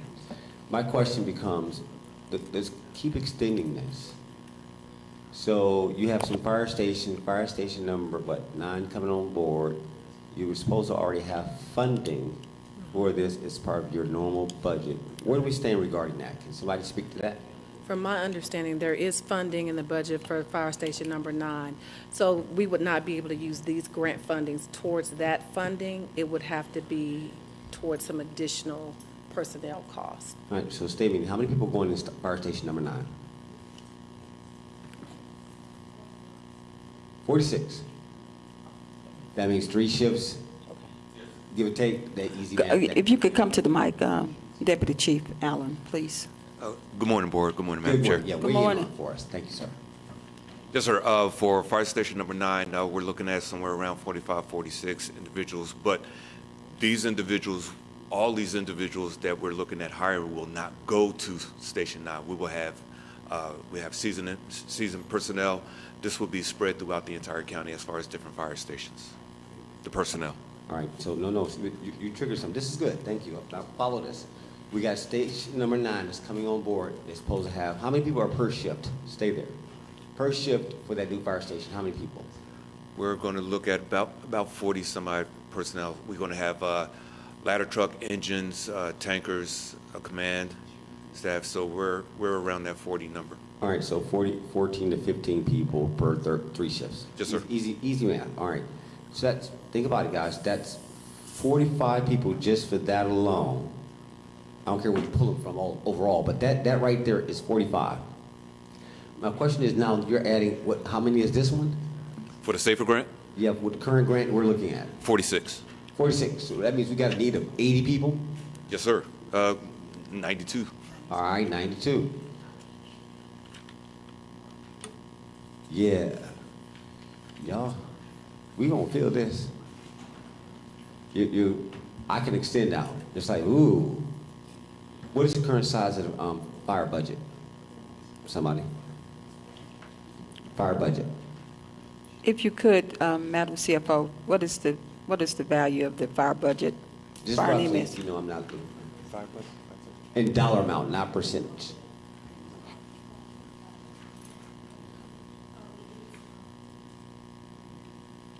It is 20 million. 20 million, sir. 20 million. All right, that's for the overall budget or just salary? It's the total, it's operation. Oh, this is total operation, which includes salary. That is correct. Oh, so we're gonna add, so think about it, guys, what we're about to go do. That's what I'm like, you about to double the whole fire with this. If your budget is 20 million and you about to extend 9 million, this ain't that hard for me. It's like, ooh. Yeah, can't get, here we go, putting that sandwich in our whole mouth, that whole sandwich in our mouth. I get it. We need y'all need to think through this because there's other areas. I'm going back to my Dr. Corbin and Madam CFO and those who, and again, I'll take the charge as chair of finance. Like, guys, we got to do this right now because you got other things that you're considering. This thing could consume it all by itself. It's no different than the sheriff with the fire trucks or whatever the case, cars and stuff, consumes that part of the splosh. It's like, ooh. Which is okay, I'm okay. It's the will of the board. But y'all need to think about this one. So wait a minute, how many firemen do we have? I mean, personnel?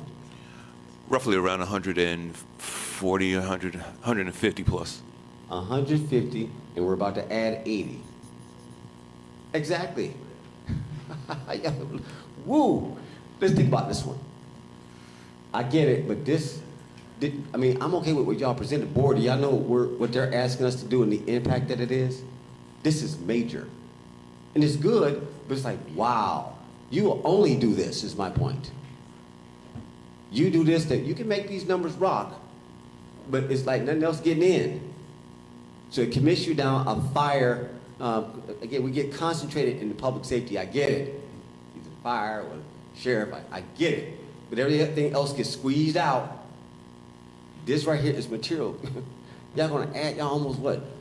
30, 50%? You increasing everything? 20 million. This is 9 million. You're adding 80, you got 150. I made my point. You guys got mapped. Y'all got to work on this. I'm not going to repeat myself. I trust the system was paying attention. Madam Chair, I yield. Thank you. Okay, thank you so much, Commissioner Robinson. Any other comments, remarks? David Corbin, our County Yes, ma'am. Administrator. Dr. Corbin, you have the floor. I do want to make it clear that, if I'm not mistaken, this is on a reimbursement basis. Is it on a reimbursement basis or not? Yes, yes. Yeah, it's because it is creating an unfunded future liability that you have all acknowledged. So one of the things that the challenge is, I think there's a timeline by which we have to accept the grant. It doesn't mean that we're going to actually take that funding. So right now, we don't want to lose it. There may be some positions out of that 46 that we may actually have an offset. If we're going to hire 10 new people anyhow, then we might as well go ahead and take the match funding. But we're going to seriously have to watch the budget the next 2 or 3 years for whatever positions we decide to add on at that point in time. So there is a plan in place. I think that the detriment today is, do we accept the funding or accept the MOU, which is we're going to be reimbursed at some point in time, but doesn't mean we're going to secure all 46. There's no way the budget, I mean, quite frankly, there's no way the budget can absorb. We can't, just, if you can, Deputy Chief, what's the attrition? How many do we bring on a year? How many do we lose a year? So we have to take a number of factors into account as we do this. Yeah, through retirements, through just regular terminations and resigning and things of that nature, we bring anywhere between 5 and 10 a year. So some of these dollars will be used for replacement staff as we move forward. So we're monitoring that, and before we ask y'all to commit to a liability, if you'd give us the benefit of that, we'll come back and prove to you that we have a funding source to offset that obligation. I just want to add one other thing. I just was given some additional information. The CFO would like to go back and recalculate her numbers, because there may potentially be a non-supplanting waiver where we may be able to look at some of those funds that were provided for Fire Station number 9, and they may be able to be replaced. So I would like the opportunity for her to go back and do some calculations and provide that information tomorrow. Okay. Yes, we're going to bring it back. All right. All right, Board of Commissioners, tab number 22, it will remain on the agenda. Certainly, it's your pleasure. We'll have just a few more updates for you.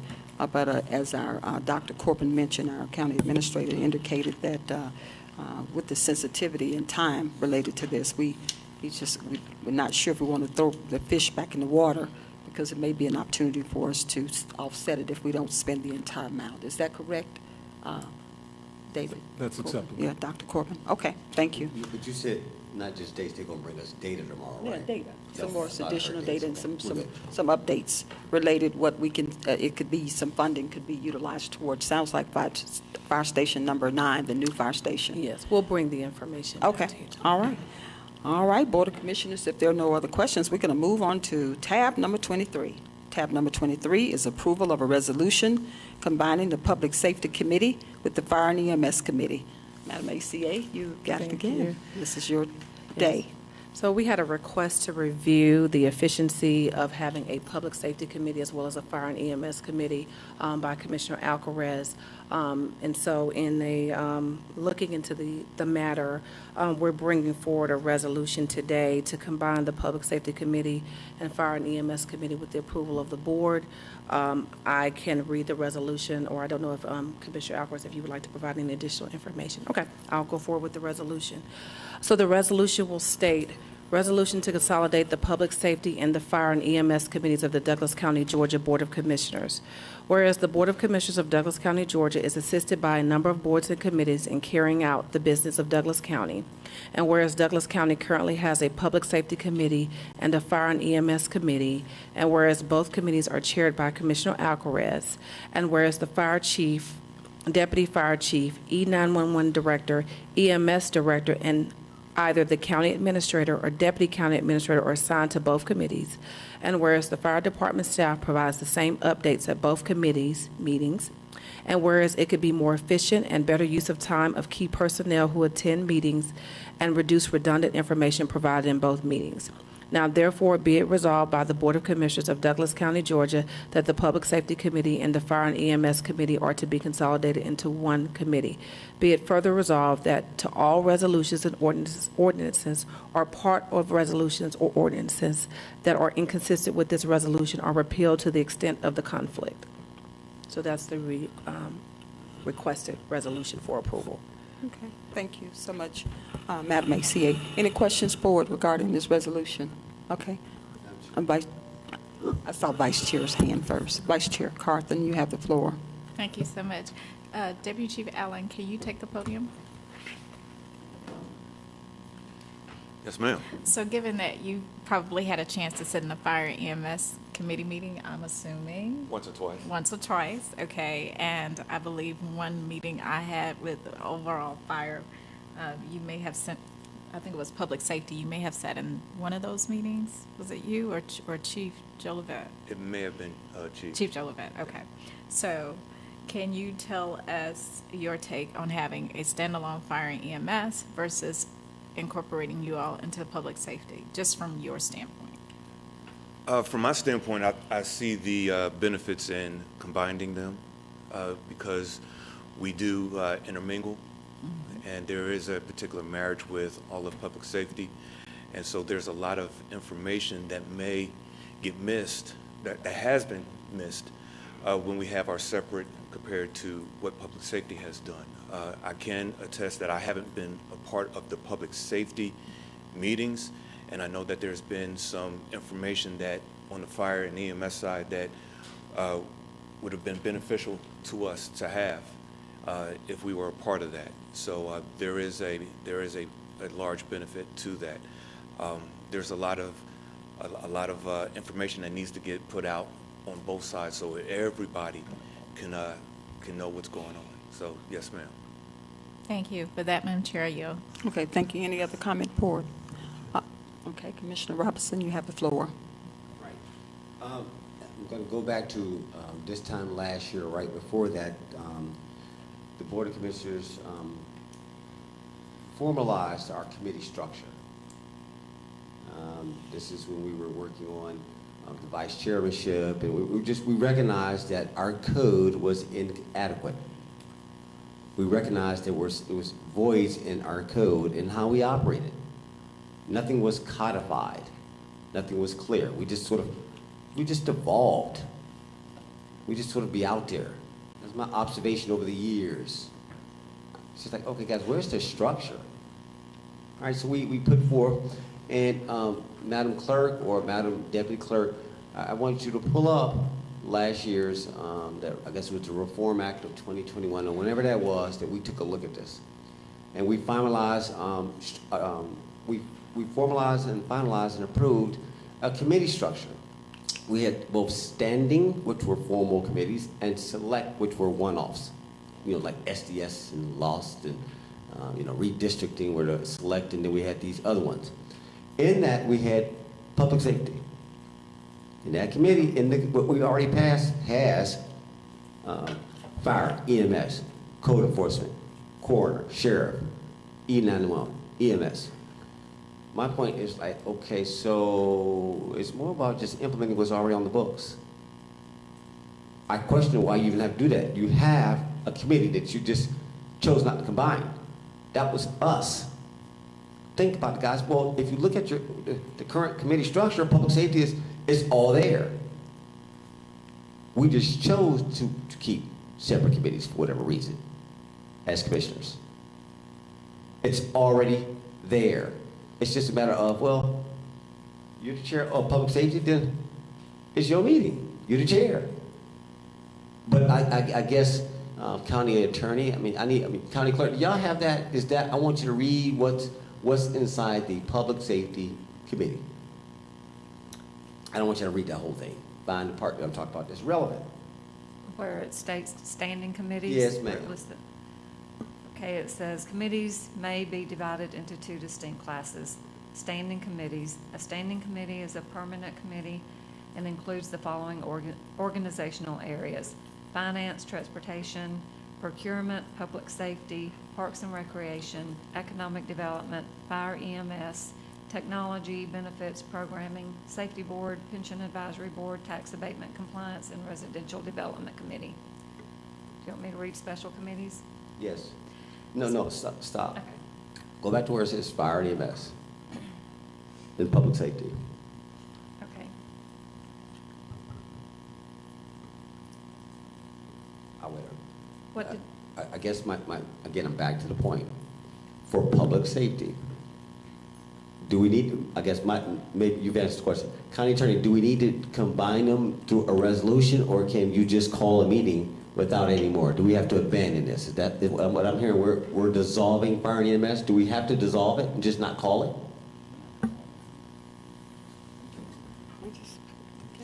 I think whether you dissolve it or not is in the board's discretion. I think the question of whether or not you consolidate them is a decision that the board can make, and I think, as I understand the resolution, it proposes to consolidate them. And I think that has to be a board decision if you want to do that. All right, I get it. We'll join them. Got it. Thank you, Madam Chair. I'm good. Okay, thank you. If there are no further questions, board, we're going to move on. We had discussion item tab number 24, Madam which Chair. is block. Oh, I'm sorry. Madam Chair. Commissioner Alcaraz, I didn't hear you. Oh, that's okay. Two things. Oh, just one, when I said when we was all looking at this, as I've said, as I spoke to some of my peers about, this was just more about efficiency of our employees' time.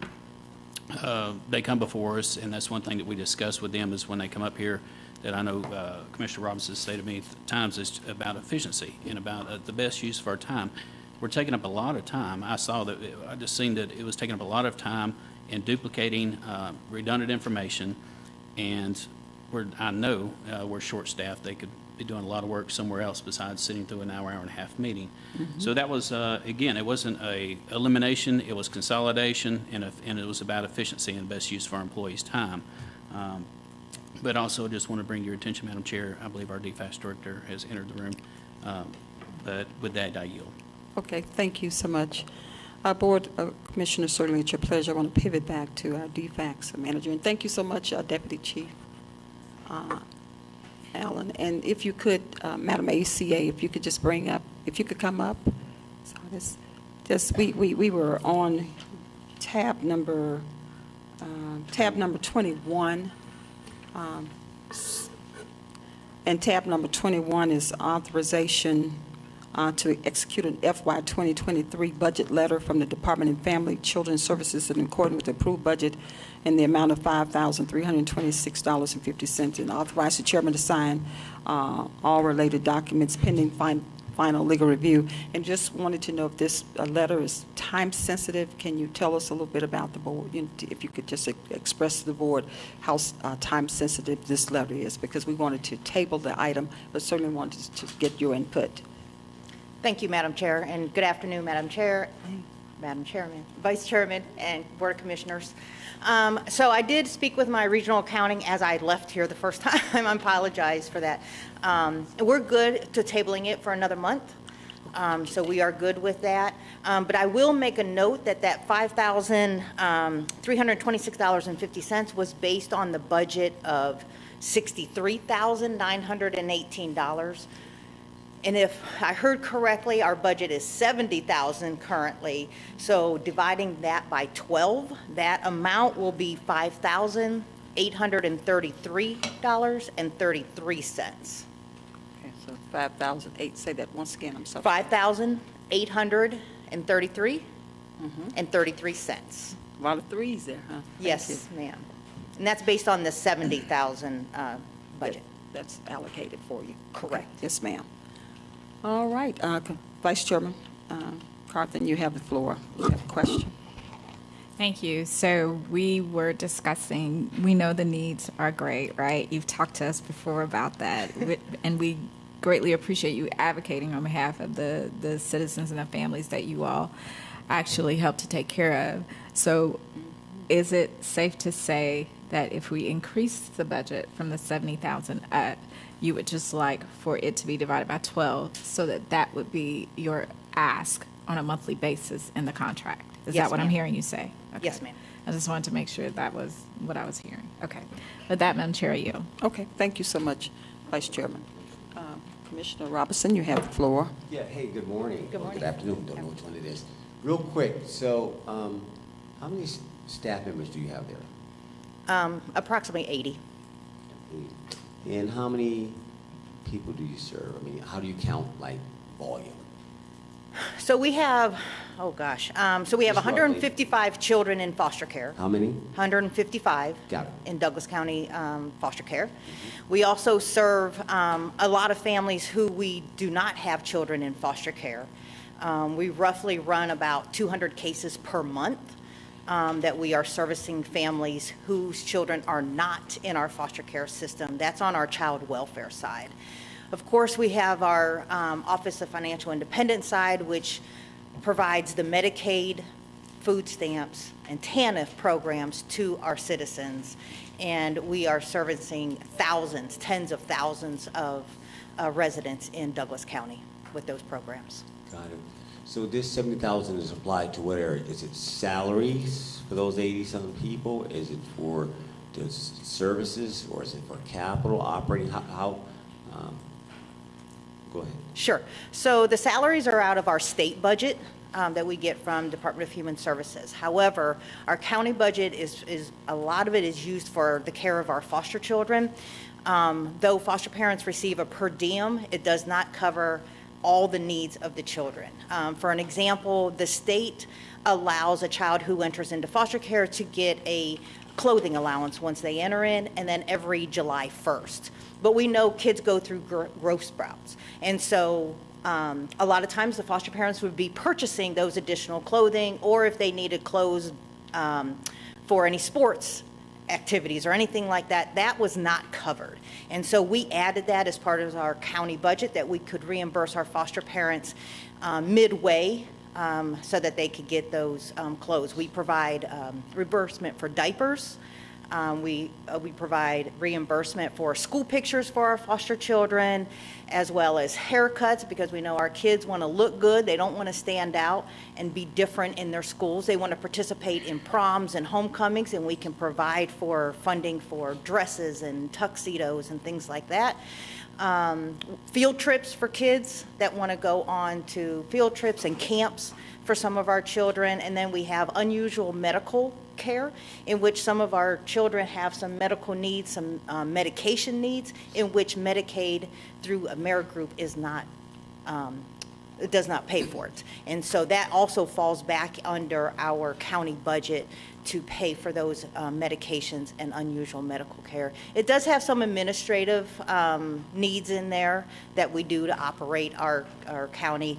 And then, as you know, because we've spoken about this, I believe last year, the salaries for a majority of my staff are well under $35,000 a year, which is not very sustainable.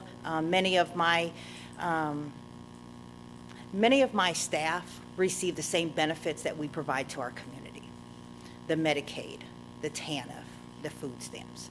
And so what we do is we try to supplement them twice a year based on their tenure with DFACS, just to show appreciation and kind of give them a little bit into their pocket. We do one in June, and then we do one in November before the holidays. No, you've answered that. And what's your overall budget statewide? I'm just trying to put context. Our 70,000 against what? I don't have the exact numbers, so I apologize for that. It's quite astronomical because it does cover like all the salaries. It does cover our mileage for our staff to go out and make home visits. It does cover the per diem rates for our foster parents. that is also covered. So it's an astronomical amount, but it's very specific to what it How covers. it's used. No, I'm just trying to get context. Just 70,000 is it sufficient? Because we're looking at it from our perspective and how we appropriate. And so I've always just never had the full will of the board. It takes political will to do certain things at times to shift. And I really want to take a look at this to see if this is adequate. So just trying to put myself in context. But that's good. If you can give me the budget by tomorrow, that'd be greatly appreciated. If you just send me whatever you have. You don't have to create nothing. I'm just curious. It's more of a curiosity. Thank you, though. You've answered my question. Madam Chair, I'm going to yield. Thank you. Okay, thank you. Commissioner Robinson, if there are any other questions, board? All right, thank you. Thank you. All right, Sardis. All right, SPLOST is our last item, board, certainly before I ask about an executive session. Tab number 24, which is the SPLOST 2022 update. Any updates for us, Dr. Corbin? No update. At this time? Okay. There are no updates. All right. Okay, Commissioner Robinson, you have the floor. Yeah, again, I'm going to go back to as we improve our capital improvement plan and we start doing our SPLOST, we got financing, you need to have assets in place to be able to deliver it or implement the will of the board. Like, I'm going to come back to where do we stand on our program manager. That's important. I mean, basic overall organizational structure, right? Not just for projects, but overall. So I'm not going, since there's no update, Dr. Corbin, can you be prepared at some point in the near future to help us understand now how we going to do this? Staff cannot do this by themselves. These big, huge projects that come online, they're not designed that way. So that's the first part. Just overall organization, I think that's important. I know that as you think through this, as you've come on board, I'm just looking for something. I'm looking at, okay, now how y'all going to do this? What's your capacity? You got a pre-existing and you got to roll something on top of that? Who's thinking through this? Who's in here now to help us deal with this? So again, I'll give right now, no update right now, we can talk about it offline. I just want to put that as a pin. How will we organize and deliver against these things coming down the pipeline? Thank you, Madam Chair. Okay, thank you so much, Commissioner Robinson. Dr. Corbin, do you acknowledge that? Do you? Yeah.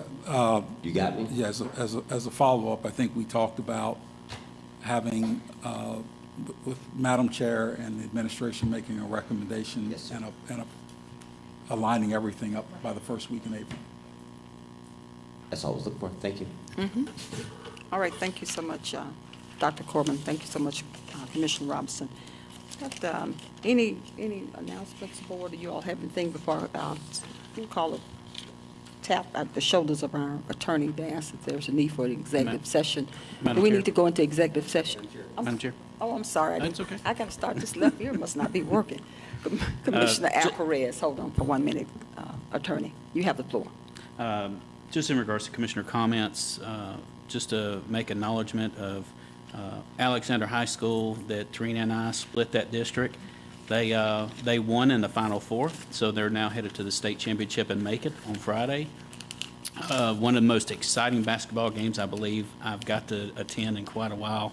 Mr. Rick Martin was there.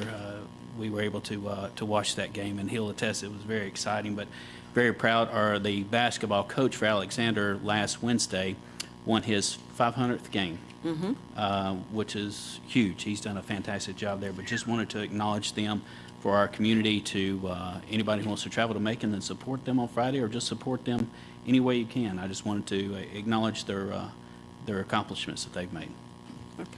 Thank you so much, Commissioner Alvarez. Will this game be televised in case the citizens I'm can't? sure it will. I will check into that, and I will let you know so we can get something online. Okay. Communications Director Rick Martin. Phyllis, if we find that it is televised, we could provide that information to the citizens of the county. So if you can't make it to Macon, we can join live TV. Did you have something to say? Communications Director Rick Martin. Good afternoon, Madam Chair and Board Good of afternoon. Commissioners, Vice Chair, and staff. So Georgia, GPB, Georgia Public Broadcasting, has a way of televising it. I think they have the rights to it, as well as the National Federation of High School Sports. So I'll work with the communications department, and we'll make sure that information is made available clearly to the public Yes. and to watch. Thank you so much. Thank you. All right, thank you. All right, I will pivot back to our attorney. Attorney Coleman, do we need to go into executive session? Madam Chair, I would like to request a brief executive session to discuss a personnel matter and pending litigation matters and Okay. certain legal advice. Okay, thank you so much, Thank you. Attorney. Board of Commissioners, do we have a motion? Well, let me first of all, before I call the motion or call the question, certainly citizens of Douglas County, we will be engaging, and when I say we, the Board of Commissioners will be engaging in our executive session. So your patience is greatly appreciated. Can't tell you exactly how long this it will take with the executive session, but we will return as soon as it ends. So with that being said, Board of Commissioners, do we have a motion to go into executive session? Madam Chair, I make a motion that we go into executive session for real estate litigation matters and personnel. Uh-huh. Do we have a second? Second. Okay, we have a motion and a second on the floor, Board. We have a motion and a second. When I call you districts, please respond accordingly. District 1? Yes. District 2? Yes. District 3? Yes. District 4? Yes. Chairman, yes. We have a 5-0 unanimous vote, and the motion carries to go into executive session. All right, we will ask everyone that's here to vacate or exit the room. Oh, Lisa.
We started back.